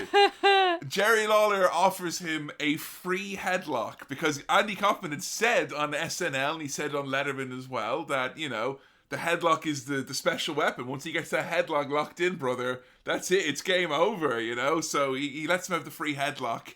He gets the big back suplex. He gets a pile driver, which results in being disqualified. And then another pile driver. We don't see that in the movie. They only show one pile driver. Now, Andy's selling of the pile driver and the backdrop, I gasped when I saw it. Did he intentionally make himself so limp, or is it just because he's so light and he's been picked up by Jerry, he's a big strong dude, he's gonna look like that? Well, he was trained to be like, he was trained as a wrestler, right? What, Andy? Yeah. I'm not saying he was like a professional, but like he was given the basics. I mean, I assume he would have gotten the basics, but like I don't know, honestly. Like, I'm pretty sure he would have. He would know how to, yeah. Just because, like, otherwise, that's like, I mean, it's a lawsuit waiting to happen to wrestle other people who have no wrestling background, and you have no wrestling background as well, and they're women. Like, I just think surely someone would have taken a bit of care just to make sure he knows how to do a throw, how to do a headlock, how to like land properly. And landing properly is the first thing you learn in wrestling training. So I think he would have, if it's not that, then it must be the fact that he wrestled his siblings so much, and you just learn by doing. I have a feeling you? Jerry wasn't taking any chances. And honestly, if there's one person in the world who, other than Ric Flair in his prime, who I would happily take, if there's anyone in the world I'd take a pile driver from, it's Jerry Lawler. Yeah. Wouldn't let him near my kids, but I let him give me a pile driver in his heyday, because it just seems like if you made a career doing this move and you were known as a notoriously safe wrestler in a territory that is a notoriously safe style, he'd be okay. Andy was fine from all of this, but they sell it. And this is the thing. I think reviewing these as matches is a bit difficult. Andy Kaufman's, they weren't matches, they were happenings, I guess, to use the parlance of the times. Because he's putting the neck brace, he's taken out on the stretcher, there's an ambulance waiting, which is that's a very Attitude Era thing. I was expecting Steve Austin to be in there going, and attack Andy Kaufman afterwards. The deadpan, yeah. But he paid for the ambulance himself. Wow. He paid for the people to take him away. The story was that he was in the ICU for 3 days with traction in his neck. He wore the neck brace for 6 months after the fact, properly milking the wrestling injury. Now, you say that he wasn't injured by the pile driver. I don't think he was. And I will tell you that's not true. Really? When he wrestled his brother as a kid, right. he tweaked his neck, and he injured it basically as a child. Right, yeah. I think it might have even been from something like a pile driver, actually. And when he got the pile driver from Jerry Lawler, it actually did knock it out again. So it was hurt. I don't think he, obviously wasn't broken. It wasn't like an injury in the way that we understand neck injuries. He didn't break his neck, but he was in genuine pain, and he did actually need the neck brace for a little while. Oh, okay, all right, I see. Well, I mean, that's the thing, though. It's like, he was probably delighted with that fact, wasn't he? Because the more real it seems, the better it is. But this is kind of the point now where I think something like Man on the Moon... I think it was a failing of the movie as a piece. I think, as a movie, it's absolutely fine. And we listen to a lot of, Jerry Lawler interviews and stuff, because he's kind of the man who, surviving from this, who can actually talk eloquently about it. And, far be it from the idea that he did this and his manager was like, oh my fucking God, wrestling, oh, this is the worst thing in the world. First wrestling women and now this, and all of his writing partners and everyone who was involved was like, oh, Andy, please just stop. Everyone was happy with it. George Shapiro was there, in the audience, and then he came to ringside. He was part of it. His whole inner circle, they were all in on it. As far as we could tell, they were all part of it. And I don't think, Jerry was very adamant every time he's been interviewed about it, that the notion that his career was undone because of the wrestling, that was just a story. That wasn't actually what happened. If anything, it gave him national attention, because it certainly helped Memphis, and it helped Andy Kaufman's career in a way. But they spend time in the documentary kind of saying oh, this is he kind of lost his place, but they're doing it in kayfabe. Robin Williams talking about losing his friend Andy to wrestling is hysterical. And Robin starts going and Andy, he came to me to borrow money to buy wrestling mats, and don't you spend that on ropes, Andy? Don't you do that? And then I saw him a week later, and he was begging for money on the street so he could buy wrestling mats, and it was a real dark time. How do you tell your friend to stop wrestling? How do you do that? Because at the start we were like, oh God, Robin Williams looks fucking miserable in this. Yeah, he looks really depressed. And he was in the right headspace, I think, to do this. I think it's just funny because for the kayfabe of the idea that Andy, that is and I don't know that was the movie's intention. Maybe it was. But the kayfabe idea that Andy is this Hollywood star who is literally putting his career in jeopardy now, and his status, this cushy gig he has. He has to show TV once a week to be Latka. How easy is that, right? And all of a sudden, his obsession with wrestling and Jerry Lawler is undoing it.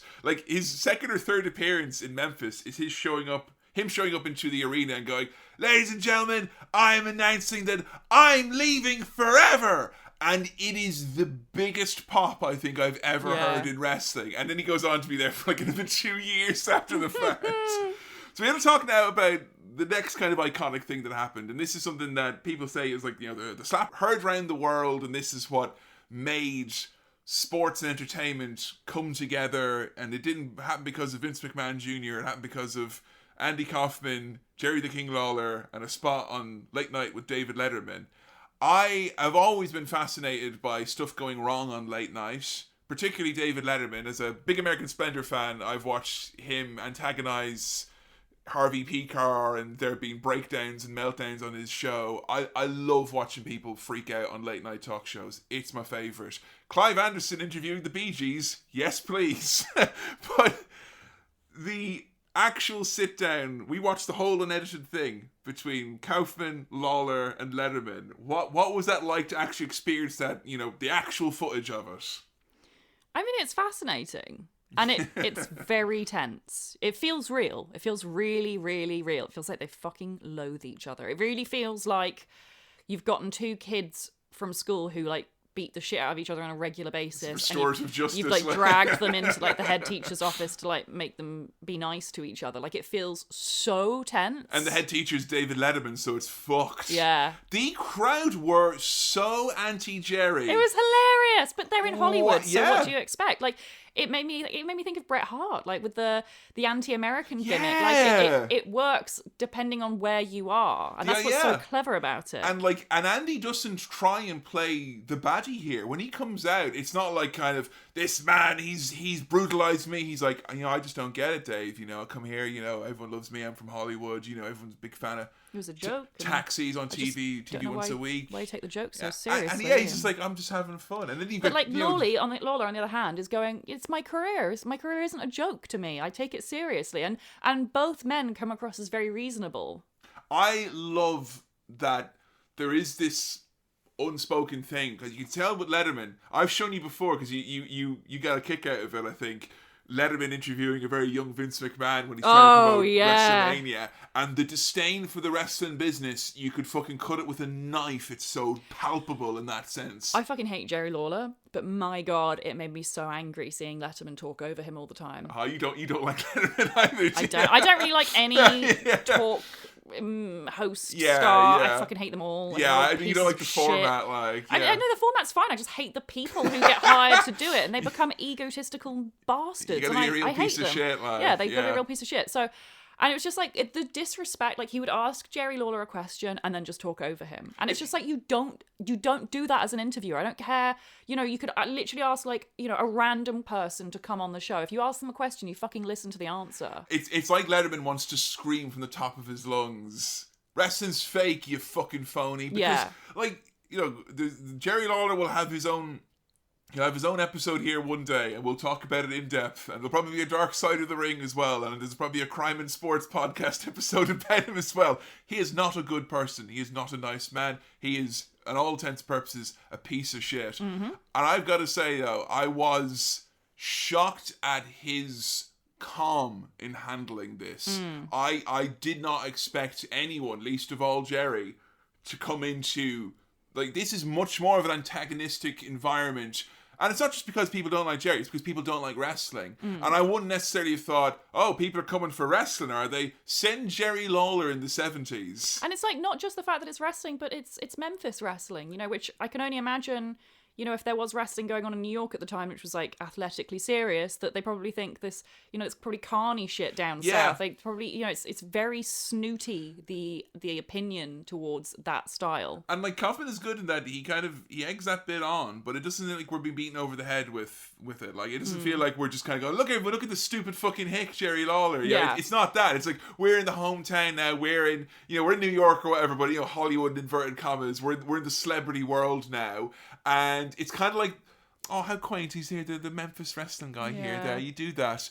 And the fact that he gets wound up, but the tension is, the voices are never raised, and we go from kind of calm but angry to stood up and open hand slap in the blink of an eye. And I think Lawler said that he was the first person ever to have, he was told by the lawyers, he was the first person ever to have struck another guest on late night. Wow. And my God, you want to talk about a slap, folks. Oh yeah, you'll hear that from Memphis. Yeah, he slapped the bejesus out of him. Oh my God. And he falls right out of his chair. And it's a lot less succinct and, nice little bow wrapped on it like it is in the movie. No. This is a full-blown catastrophe. As we cut to commercial, Letterman looks fucking flustered as hell. We come back. Where's coffee being thrown? There is the most expletive-laden tirade I've ever seen on TV. Oh, and they just keep coming back to it. And the audience kind of stop laughing at one point because it becomes so tense the audience can't even bring themselves to titter at the meltdown. That's how awkward it gets. And the fact that this is a work and this was all planned between these two, beautiful. I don't think Letterman knew about it though, and I think that maybe is a little bit of why he's got a bee in his bonnet for wrestling, because he was made to look a fool here. I actually have some background on that. Please tell me. I asked Minnie Milana about that segment because I watched that and I came out of it thinking they must hate each other for real. They must genuinely want to beat the shit out of each other because it just felt so real. Like there's an agreement that we'll do maybe another match or something like that, or the business is over now. But I want I want everyone to know that I wasn't made light of by this Hollywood guy. We're gonna put a stamp on this, and this will end it, or whatever it is it comes across as. So originally it was planned that Andy would sing "What the World Needs Now Is Love, Sweet Love."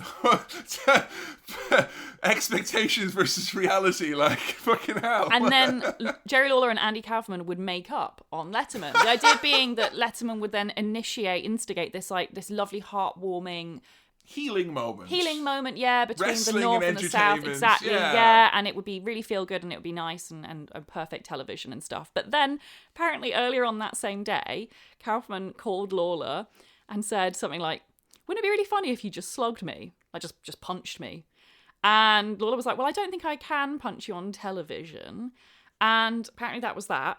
But then when they went on the show and started doing the Letterman bit, they both just kind of like felt the atmosphere. I think you couldn't predict that it would be the tension that it was. Yeah. And they just both started like improvising and escalating things, and there is a look, isn't there, at one point, isn't there? So like Lawler apparently could tell that it wasn't going to plan like they started, and he could tell that like Kaufman wanted to kind of do something different with it. Because you imagine like the tension that there was there, if they started singing, that would have been the cringiest thing of all time. Yeah. Like, people would have laughed them out the door. But they not in a good way. Well, they were still at this point supposed to like make up. Like, they had still agreed to that as they were live on television. Yeah, but as this was started escalating, Lawler could kind of tell that obviously Kaufman didn't want it to go that way. And so Kaufman gives Lawler a look just before they cut to the ad break, where he just gives him a look. And that's when Lawler slaps him really hard. Fucking hell. So, yeah, it's all fake, all improvised,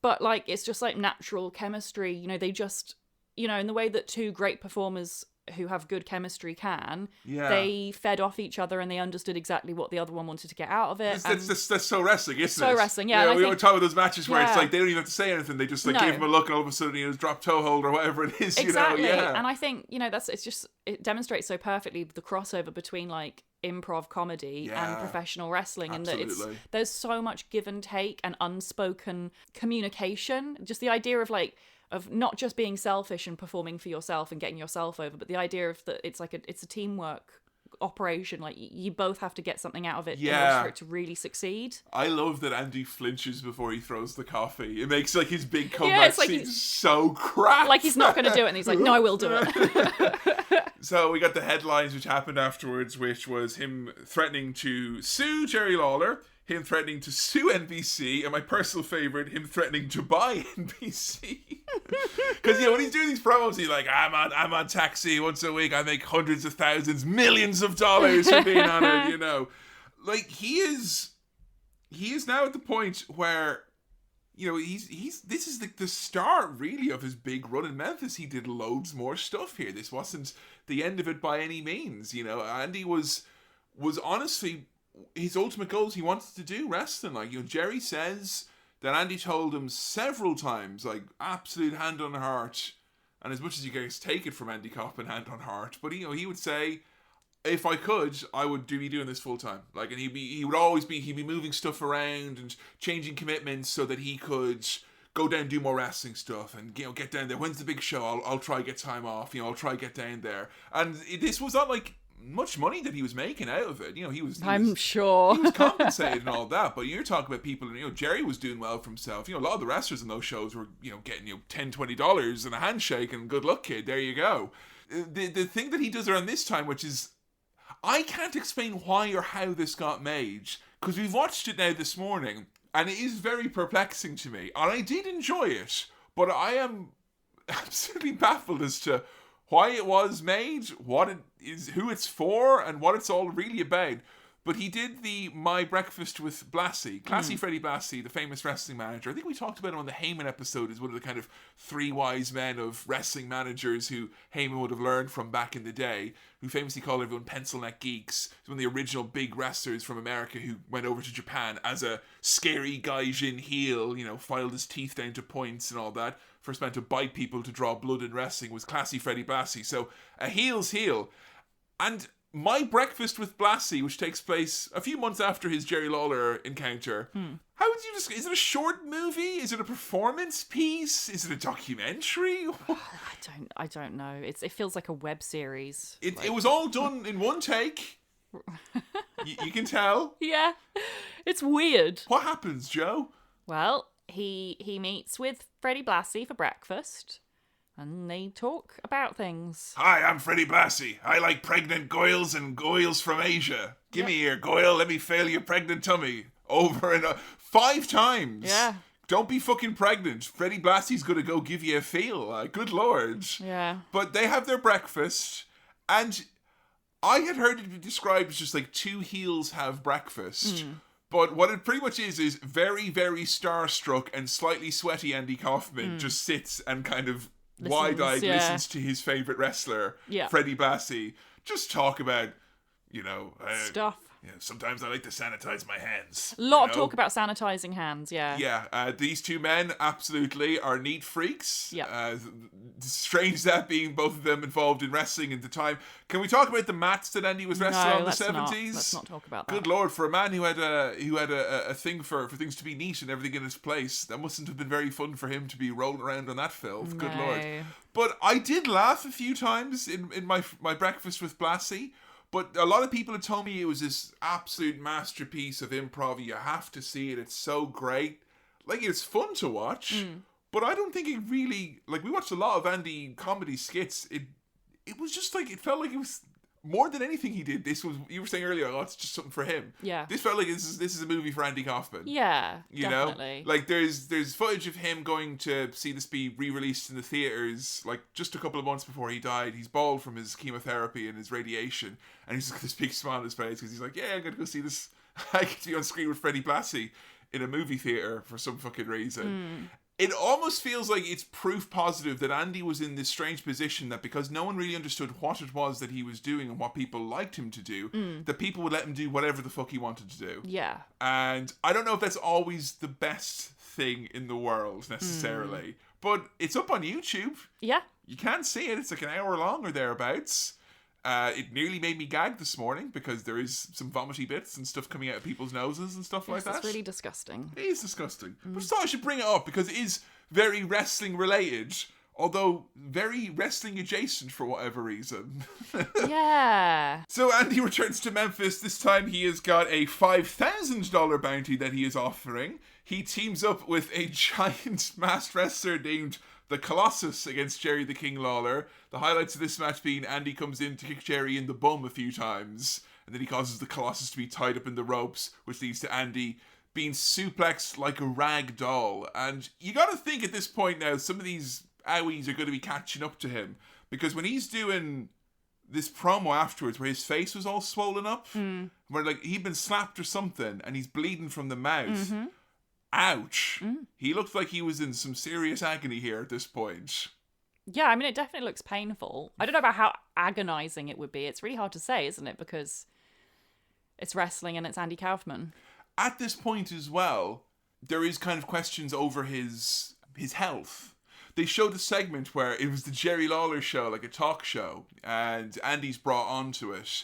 And Jerry's doing his countdown of the biggest turkeys of the year, or whatever it is. And he's got, Andy on video screen. And what I thought was so funny is that to make Andy seem like a big deal that he's from Hollywood, they have him on a big screen. It's like, oh, here's live from Hollywood Andy. But Andy's such a big fan, he is actually in Memphis. And he's just in the back room and they're filming him. So, even Mr. Too Big for Hollywood, he wanted to be there, even for the bits where he's live from Hollywood.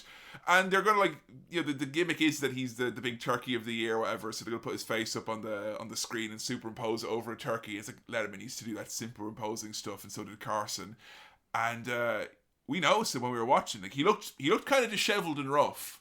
And a lot of the times, even in My Breakfast with Blassie, he looked a bit dishevelled and rough. Which I think is part of the gimmick. Like, it's the storyline is that he's lost to Lawler and he's not thriving anymore. Exactly. He's gone a bit mad as a result. But there is this there's this dry, persistent cough, which like you see, like as the cough happens, his voice speeds up and he gets a little bit like he's winding himself up almost.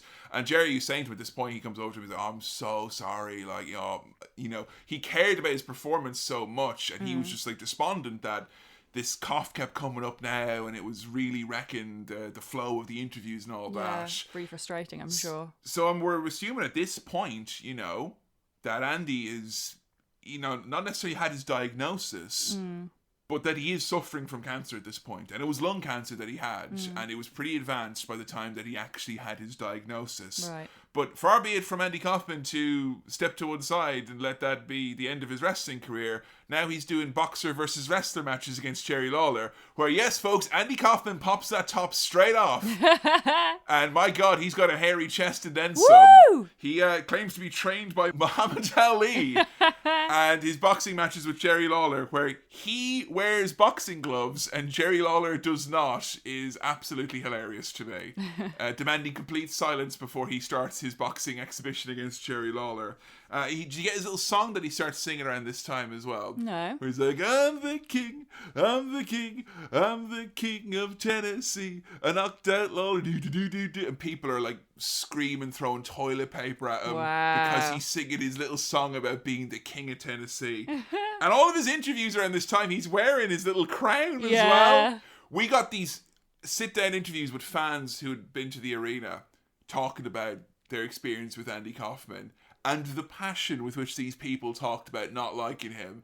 I felt really sorry for the folks because, we were talking, there's some people who obviously just came to boo or whatever, but there were people who were genuinely upset by this, like really riled up. Yeah. What did you think of his famous promo where he taught the people of Memphis, I think they're called Memphinians. Memphinians? I think it's Memphis. It sounds like amphibian. Maybe I'm wrong. Memphonians? If you're from Memphis, let me know. Teaching them, because he's a gracious guy from Hollywood. He's teaching them some of his basic lessons. And he was teaching them about soap. How did that go down? Personal hygiene, yeah. He shows them how to use soap and toilet paper and shows the ladies how to use a razor blade on their armpits and legs. That's like so much worse than like soap and toilet paper, where he's like, I've seen some of you women and it's disgusting. And also as well, his technique for shaving legs and armpits seemed a bit scant. He's like, you just wet the razor and you just kind of go up and down or whatever. That ain't it though, right? You get cuts if you do that. Fucking hell, Andy, no way. Razor burn. They're like, no one down here in Memphis ever uses soap. And you cut to a fan being like, that ain't true. We use soap here all the time. I wash my hands every day before dinner. So I don't know what he's talking about. Just incredulous at this, I know what toilet paper is actually. He did wrestle Jimmy Hart at one point. He also tried to team up with Jerry Lawler in a bit of a face turn to kind of, because Jimmy Hart had screwed him over, and he's like, look, I was just playing, I was just being silly, it was just a performance, just being silly, that's all it is, I'm just being silly. And Jerry's like, I shouldn't trust you, but okay, Andy, you and I will team up against the Assassins and Jimmy Hart. It's led to, I think, your favourite segment of all time in wrestling, Jo. Oh, yeah, definitely. So Jerry Lawler only agrees to help Andy in exchange for Andy promising that he will never, ever, ever wrestle ever again.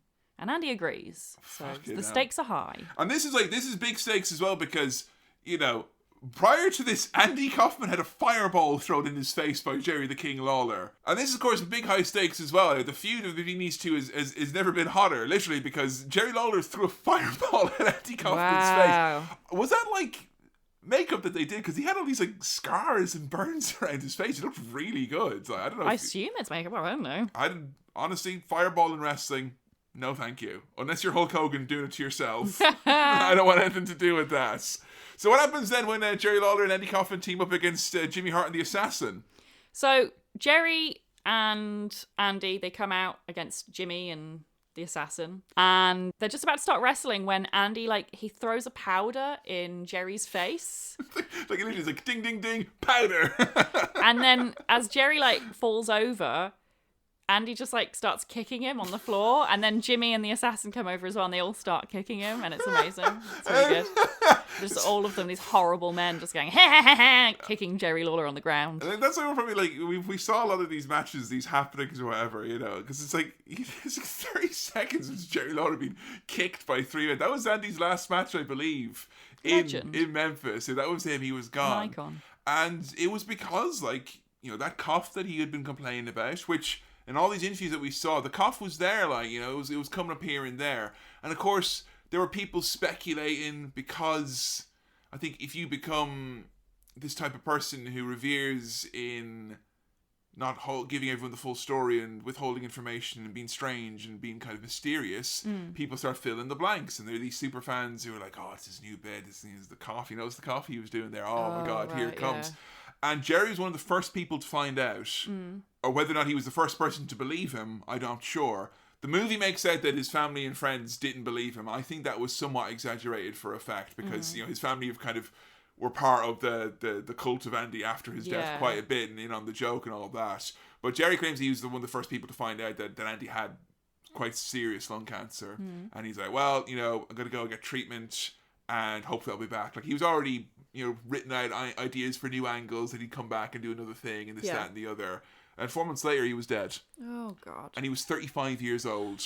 No, really? I was so shocked. I no idea, Joe. Seriously, I couldn't believe it. For my mind, it was like 45. God, yeah, I thought he was like in his late 40s, early 50s. 30. Obviously so young still, but 35. I mean, it's just like a year older than you. It has dawned on me, yes, during this that is quite close, and I couldn't believe it. Like, what a career to accomplish what he did, and to turn so many worlds of entertainment on its head in that short time. But I think the idea of his death was always going to have, you know, to quote the G-Men, unforeseen consequences, because, like, I am of the opinion, if you spend this long trying to confuse people and trying to, like, you know, I try to be as plain spoken and, you know, as obvious as I can be when I'm joking. I get tweets from people all the time be like, you know, completely misunderstanding what I say and misinterpreting what I say, and that's the world. You know, people will never understand as what you mean to say as it's meant to be said sometimes. So it was no doubt that people were going to think, oh, he's not really dead, or, you know, this is a bit, or, you know, the people who would go to Andy's grave every year for, you know, from that point on, pretty much every year people show up on the anniversary of his death thinking he's going to, like, you know, ha ta-da, you know, 30 years after I've died, here's the punchline for the joke. You know, people claiming to have been Andy, people claiming to have been long-lost siblings, all this kind of stuff that came out. That was to be expected. The one thing that I watched and it really shook me was Memphis Wrestling announcing Andy had severe lung cancer and that he was, you know, pretty much on his deathbed. And Jimmy Hart comes out and he's like, I want to tell you about my good friend Andy Kaufman, and something real bad's happened, baby. He's got lung cancer. And what causes lung cancer, baby? The number one thing is when you get a lump or a bruise. And what causes that, baby? Jerry Lawler, you gave Andy Kaufman that cancer, baby, when you gave him the pile drivers, daddy. And he's there telling everyone in the audience, Jerry Lawler gave Andy Kaufman cancer, and he's dead the next month. By the way, when Jimmy Hart goes, he's got cancer, baby, the audience erupts. And the only thing I could say is thank God they were in a studio and not in the Mid-South Coliseum, because I don't think I could be very comfortable seeing, you know, thousands of people being like, yay, cancer, but there's hundreds of people in a room going, yay, he got cancer. You know, they interviewed Jerry Lawler about it on TV after he dies, and all he said was like, why do people keep asking me? I didn't like the guy. You want to talk to someone who's nice things to say about him. He's died, it's tragic, you don't need me saying bad stuff about him. Which I guess is fine, but wrestling couldn't help itself in kind of double dipping a little bit with Andy Kaufman, because if anyone knew that Andy was seriously sick, it was actually the wrestlers. Yeah. Those were the people who I think understood what was going on the most. But what a, like, you know, blink and you'll miss it. You know, life is short. If there's anything to learn from the Andy Kaufman story in wrestling, that is most certainly it. But like Jerry, after Andy died, Jerry kept stum about their interactions, everything. He kind of kept a lid on it. It was only until very many years later, it was around the time Man the Moon was being made, where Jerry finally came out and started talking about Andy. And the reason why Jerry started doing that is because he was so pissed off with how Jim Carrey was acting on the set. Really? And that's maybe the only thing I do want to talk about Man on the Moon, like having been through the story of Andy and his involvement in wrestling, I'm not sure how the movie gels with you now, knowing a bit more, if there's anything that kind of sticks out or anything for you about that. Well, before I even knew anything about Andy Kaufman, when I watched the movie, my first takeaway was this feels very egotistical for Jim Carrey. And I don't really like Jim Carrey, to be honest, so I think maybe I was slightly tainted in the first place. And this is kind of like not egotistical in the sense that like Andy Kaufman gets to do his own project and do whatever he wants. This is kind of Jim Carrey getting to do the project that he wants, you know? Exactly. It just feels selfish. Yeah. It feels very much like it's about him and not really anything about Andy. Like, it feels like he's playing like a silly character who he doesn't really understand, and he kind of is almost, it feels like he's almost making fun of him in a way. And it's just like, I don't know, I was thinking about this a lot recently, and I just feel that someone like Jim Carrey is the worst possible choice because he's already a very unique comedian who's known for his own styles. Yeah. And I just feel like, you know, with a subject matter like this, you need a proper character actor. You need someone who's going to actually take it really seriously. But you say character actor there now. That the idea of acting in character, you and I are big fans of Succession, and there's obviously big news all throughout late 2021, and kind of the discussion has opened up again. It happened a few years ago when Daniel Day-Lewis announced his retirement from acting. You mean method acting? Method acting, you know, when people are kind of, I'm not just playing a character, I'm going to become the character. Or if it's the case of you playing a real life person, I'm going to become the real life person. Now that's obviously, there's obvious parallels for that in wrestling, but I don't think wrestlers ever, I don't know, maybe Scott Steiner in WCW a little bit, but like Jeremy Strong, that kind of method acting that's been in the news, that's something I think that Jim Carrey did in this movie. Well, kind of, but also not really. That's the thing. So I personally hate method acting. I think it's really like lazy. Why do you mean that, like lazy? Because I mean, you know, for me, I'm kind of, I don't know what to make of method acting because some of my favorite actors use that technique. But I also hear some of the stories. Like I read that entire New Yorker piece on Jeremy Strong, and I was kind of like, I was cringing through it, going like, oh my fucking God. Like, and he's not even that bad. No, on the scale that's of method it. acting, he's very reasonable and he doesn't take it super seriously. And you know what? If he heard me saying that, he'd probably be very upset and be like, what do you mean? I take it really seriously. I'm terribly obnoxious, actually, and everyone should hate me. I think he was upset with how not upset people were in that interview. But I can accept the fact that method acting is a very real art form and it's taken very seriously. And there are schools, especially in America, acting schools, where they teach the method acting principles. And it very much has its own background, its own history, its own scheme, techniques. It's a relatively new technique in mainstream, you know, I would say, because, you know, I would say it's only something that from the 70s onwards, there's been big Hollywood stars who were known, you know, people like Al Pacino and stuff like that, who would go deep in and just immerse themselves in this role. Yeah. I think there's one thing doing it for a character. When you're doing it as a person, a real life person, and also someone where there's a degree of mystery about Andy Kaufman, still to this day with everything that's said and written about him, and in spite of The Man in the Moon, there is still a great degree of mystery about him. But there was this documentary that came out about his performance and everything that happened, because there have been rumblings over the years. And I remember when I was reviewing season 1 of the Ad Share podcast, you know, Jerry Lawler on commentary when Man in the Moon is coming out, he's like, I want Jim Carrey to show up on Monday Night Raw and I'm gonna fucking pile drive him because I hate him. Show up if you dare. Because he's so incensed about how he acted on this movie. So with regards to method acting, that's not what Jim Carrey was doing, because he's not qualified to do that. Method acting requires, it's got boundaries and restrictions, and it requires an element of research and also an understanding that you don't try and impersonate the person. You try and almost, like, you know, become a version of themselves. And Jim Carrey is not a qualified enough actor. He's not talented enough to be a method actor. You know, it takes a huge amount of responsibility, I think. And you see people do it very badly, like Jared Leto. And I think he's on the more amateur scale of method acting. Right, you know, yeah. Compared to the Daniel Day-Lewises, who take it, you know, much more seriously. And I just don't think Jim Carrey was ever in a place to be even pretending like that's what he was doing. And it's not even what he was doing, because as far as Jim Carrey is concerned, he became Andy Kaufman, and that's not what method acting is. There's a couple of instances that happened on the set. There was, I believe, because Jim Ross has talked about this, because he was also in the movie, and Jimmy Hart actually was lined up to be involved in the movie and play himself, because much like Jerry Lawler, he looked exactly the same as he did in the 80s, but WCW wouldn't let one of their guys be on screen with the WWE guys, which is absolutely ridiculous when you think about it. But Jerry and JR had both said that there was issues when they were filming the actual wrestling scenes, that he would keep people waiting for ages, or like after they did the move, he pretended to be hurt, and like Andy would do if he was making a movie about himself. But there was one story that Lawler told, I think it was on Austin's podcast. And like he showed up first day on set, he had the script learned, all memorized, ready to go, excited to be here in Paramount Studios, wow. And all of a sudden he hears this like glass break, and like shards of glass brush up against him and wet, and there's Jim Carrey dressed up in the full Andy Kaufman gear, throwing full glass bottles of soda at him, going, "I'm gonna get you, Lawler."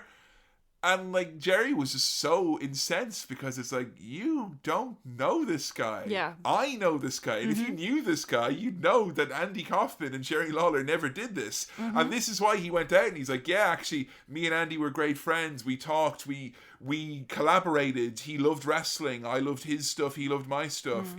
He was very, like, he kind of went above and beyond to do that. And like, Jerry Lawler is one thing.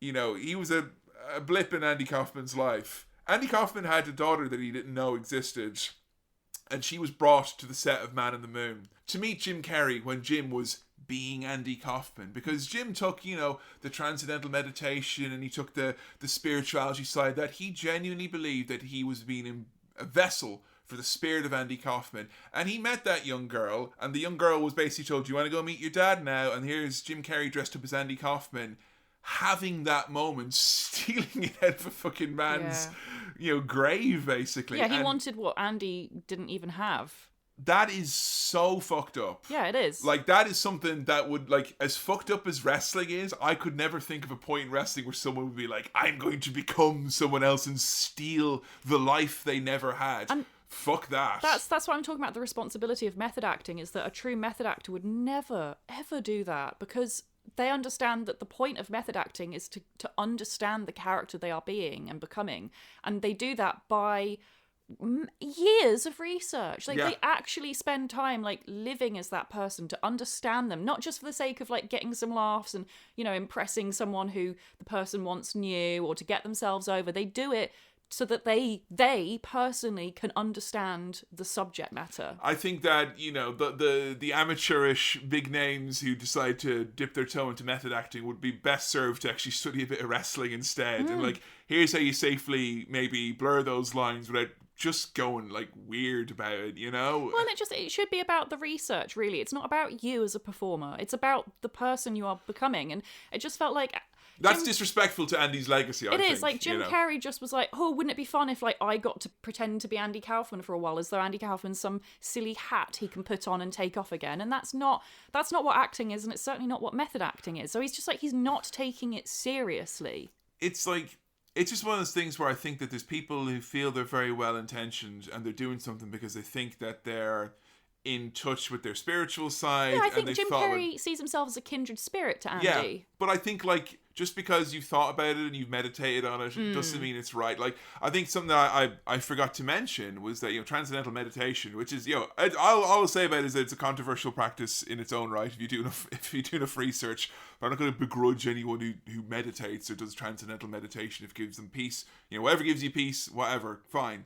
But they pretty much ostracized him from that community, and this was meant to be this place that is loving and very opening and very understanding and all that. And when he started wrestling women, they're like, you're bringing hate and ugliness into the world. He was kind of cast aside from that, and it's kind of feel like, on the same token, Jim Carrey thinking that he's doing something very spiritual and very nourishing. It's like, you're actually just fucking over the guy that you're meant to be here helping. You're meant to be honouring him, you know? He's just projecting his own opinions of what this guy was like without actually taking the care to find out. Like, if his first reaction when he meets someone who, you know, worked with this person is to go, hey, time to get myself over as Andy Kaufman, rather or time to put on his skin suit and meet his family. Put on my Kaufman silly hat. Instead of going up to him and going, wow, you knew him. Like, actually, you knew him and worked with him. Tell me I everything. am him. Isn't that amazing? That's the thing. It's like, it's so arrogant. It's like the idea that, of course, it's more important for me to become Andy Kaufman than for me to learn about him. I think Man in the Moon, I will always consider it a really important movie, one that's very special in my heart, simply because it introduced me to this figure. And also, at a point in time where I didn't realize, a lot about the history of wrestling, show me this element of wrestling. This, you want to talk about the history of sports entertainment and where celebrities in wrestling came from. Long before Vince McMahon was promoting a WrestleMania, this was what it was about. And I'll always be thankful for that movie for showing that to me. What I will say about anyone who's interested in the career of Andy Kaufman and the history of celebrity involvement in wrestling vis-a-vis Andy Kaufman, there is so much amazing stuff out there. You would think that Memphis, because it's not on the WWE network, that's somehow lost. You can find pretty much every single segment. There's hours of footage of Andy Kaufman in Memphis. It's all there. The documentary is awesome. I'm From Hollywood. It's a brief watch. We'll link to it in the recommended bonus viewing on the website. But honestly, there's great stuff out there. And we can only implore you, if you want to know more, look further than that kind of tainted seeming performance at this point now. I mean, it's a fun movie. Absolutely. But it's not... There's like, I thought going into this, well, I know the broad strokes, I've seen this, that, and the other. Man, honestly, I had so much fun watching Andy's stuff in Memphis. And like, all I want to do now is go back and watch some of it again. Like, if someone, if there's more out there, I'm going to try and find it. But I had an absolute blast talking about Andy Kaufman. We're at the end of our journey now with Andy and wrestling and Memphis and all that. Like, what do you think his ultimate... Like, what did you think he wanted to get out of it? And do you think he was successful? Do you think Andy got out of the wrestling business what he intended to? If we could even guess what his true intentions were. So that was a question I asked Minnie Milana about as well, because I was very interested in, like, what creatively influenced him and why he did what he did with the wrestling world. Like, obviously he was a wrestling fan, but, like... He obviously, like, he was such an innovator and he had such big, bold, new ideas that hadn't been done before, that obviously there was more to it than just him being a fan of the industry. Like, he had ideas beyond that. And they told me that Andy, in a way, never really grew up. That he was basically an adult kid. And part of that was that he loved playing. And he loved playing with people's emotions and the idea of people's personal realities. And that he started funneling that into comedy with his weird performances and people not knowing what to think of him and stuff like that. But wrestling was always his one true love, because he could see immediately that there was this world where you had complete control. The full palette of emotions. Exactly, not just, because, no matter what he did, if he's making people boo him in comedy, people are going to say, well, you've not done your job well there, even though there's a bigger performance at play. Any of those emotions, as long as you get an emotion, it's valid in wrestling, isn't it? Exactly, yeah. And I think the fact that, part of it was performance and the fans are aware that it's a performance, but also similarly, part of it is real. And for the fans, some of it is genuinely real, especially in the 70s. And I think the other thing that he really liked and he was very interested in was the idea of, and this is again so wrestling, the idea of a good character versus a bad character, and what makes someone a good character or a bad character, and how that is interpreted by different people. I think he is, he's an innovator in that sense, because I think he was kind of thinking outside the box, in that. Man, it's probably, he realized watching all those years that the thing that people wanted to see most was some fucking overnight sensation, some pipsqueak celebrity come up and get his fucking ass kicked. That's, that's what people wanted to see. But he found such a drawn out roller coaster way to get you to that, he ultimately got to the simple point. You want to see the loudmouth get his, but man, he took us on a ride to get there. I think that only in wrestling could you have that breadth of emotional feeling. Like, because there was times that we were watching stuff with Andy where I was like, just like my head in my hands. Like, it was like, fucking hell, this is horrible. Like, some of the stuff he did is objectively, to this day, is horrible. And that's the thing, like, I think, and I mean this in the nicest way, I think Andy Kaufman is quite a selfish performer. And I do mean that actually as a compliment rather than when I was saying Jim Carrey was a selfish performer, because what Andy was doing was so original that because it was selfish, because he was doing it for him, you know, in the way that Frank Zappa would make music for him. He doesn't care about what other people think, it's for him. And that's really all that should matter. And this Andy was the same way, in that he just wanted to do what he found fun, what he found enjoyable, and what he found interesting.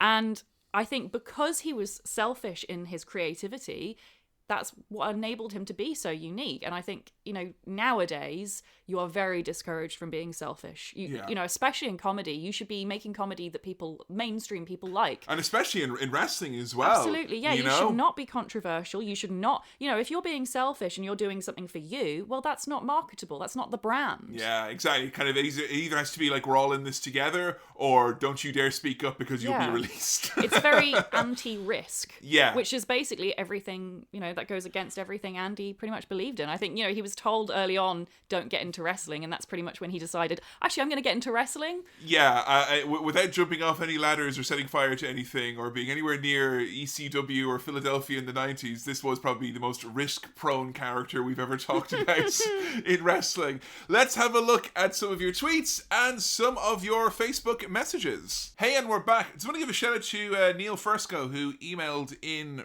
some fabulous recommendations. It's how we got in touch with the documentary and the short movie and all that. And yeah, a big shout out. There's probably too many names to mention, but a lot of extra help was needed because Memphis ain't my jam, baby. But oh boy, I'm interested to learn more. So maybe we'll return down south when we do some other characters from wrestling. How to Tagar, the volcano god, is coming up next, is what I'm basically saying to you. So Joe, we got some tweets in from the fine folks using the hashtag #HowToAndyKaufman.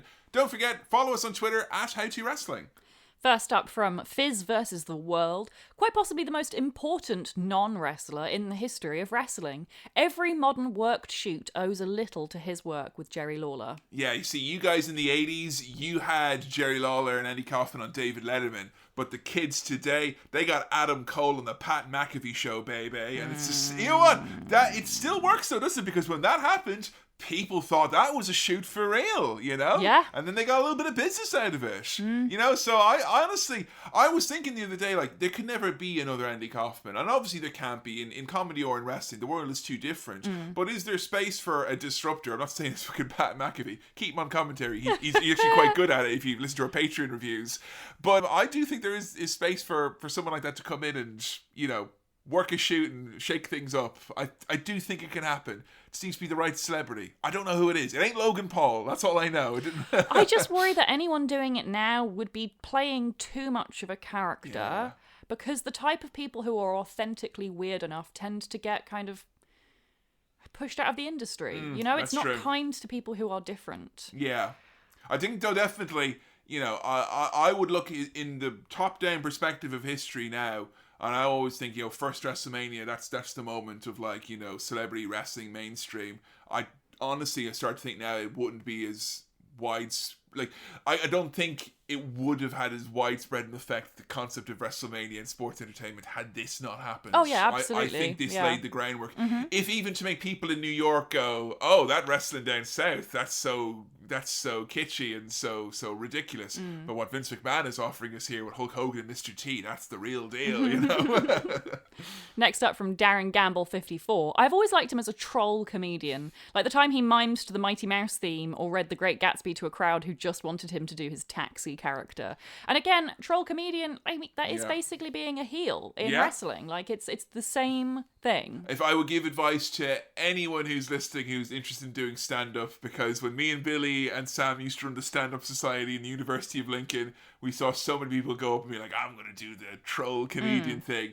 Oh boy, we saw a lot of heartbroken 19-year-olds that year, so I'll say it. But like, it reminds me of, like, you know, someone like MJF, who I think tries so hard to be edgy and play an edgy character that he hasn't taken the time to understand his audience and manipulate his audience in a way that Andy was so fascinated by. Like Andy doesn't care about like offending people. He cares about what offends people and why. Yeah. And how to get those reactions out of people, and then how to change those reactions and temper them and like pull the rug out from under them. Whereas MJF just wants to say horrid shit as much as possible to make people tweet at him. Well, look, we know if he's listened to the episode, taking the advice of his next promo, he's like, I'm better than you, and you... It could work. You could get over, brother. Next up from C. Cole Writings. Outside of wrestling, Tim and Eric would likely not exist without him. The Eric Andre show 100% would not exist without him. In fact, modern cringe humor existing in the form that it does in large part because of Andy Kaufman. Basically, I'd be laughing a lot less in my day-to-day life. It would not be for Andy Kaufman. I think we mentioned before about we hypothesized about celebs in wrestling we'd like to see. I think Eric Andre feels like some wrestling company has to figure out how to make that guy fit into a wrestling show. Yeah, At some point, someone has to do that, right? Well, I'd like to see it the other way around. I'd like to see a wrestler enter Hollywood, and I want to see it with someone like Chris Jericho. Oh, Jericho actually was on the Eric Andre show, right? Yeah, I know. Yeah, but I mean more than that. I mean, why not get Chris Jericho like a named part in a drama series or something, or like a comedy series where he kind of plays a version of himself? Like, wrestling, I think, needs to do more. The other way. Like, so much of the mainstream culture has penetrated wrestling, and now it's time, I think, for wrestling to give back. I think it's time for a wrestler to enter something like Big Brother or The Real World in character and never break it. Like, that would be amazing, yeah. That's what I want to see MJF do. Yes! If he's going to fucking prove he's as good a heel as he is, keep that shtick up in a locked house full of other celebrities. Yeah, if you're going to prove you're as good as The Miz as people say you are, enter The Real World, Miami. Yeah. I dare you. I fucking double dare you, I MJF. do dare you. Get real in the real world, yeah? Last up now from Left Libertine 36. My dad was working in a bar in Athens that booked Kaufman. Oh, baby. Whoever did the booking was behind the times, though, and thought that he'd be doing stand-up. Instead, he poured drinks on people and challenged women to fights. Fucking hell. Well, that has been certainly, if this podcast has ever had a palate cleanser and something very different and strange, I think Andy Kaufman has been the sharp lemon sorbet for the recent times and the recent episodes we've done. I have been absolutely blown away by this stuff. I love it. I think the history of this is so fascinating, and even though so much of Andy's career comedy-wise is kind of there's lost footage and some of it is lost to the sands of time and all that, again, it can't be stated, almost everything you could ever want to see with Andy Kaufman in wrestling, it's been up on YouTube for years, and looks like it's floating around on the internet. It's there, you can find it, and I implore you all to go and watch it if you want to see some truly brilliant comedic heel work, and Jerry Lawler constantly having the rug pulled out from underneath him and be made to look a fool. That I can do with more of in my day-to-day life. Oh, yes, please. More of that. Well, would you believe they put a man on the moon? But would you believe that our next episode is going to be quite a big one, Joe? And I think one that you're going to be very, very excited about, because you like amazing, fast-paced, high-flying wrestlers who can do all sorts and blow your mind with their technical prowess.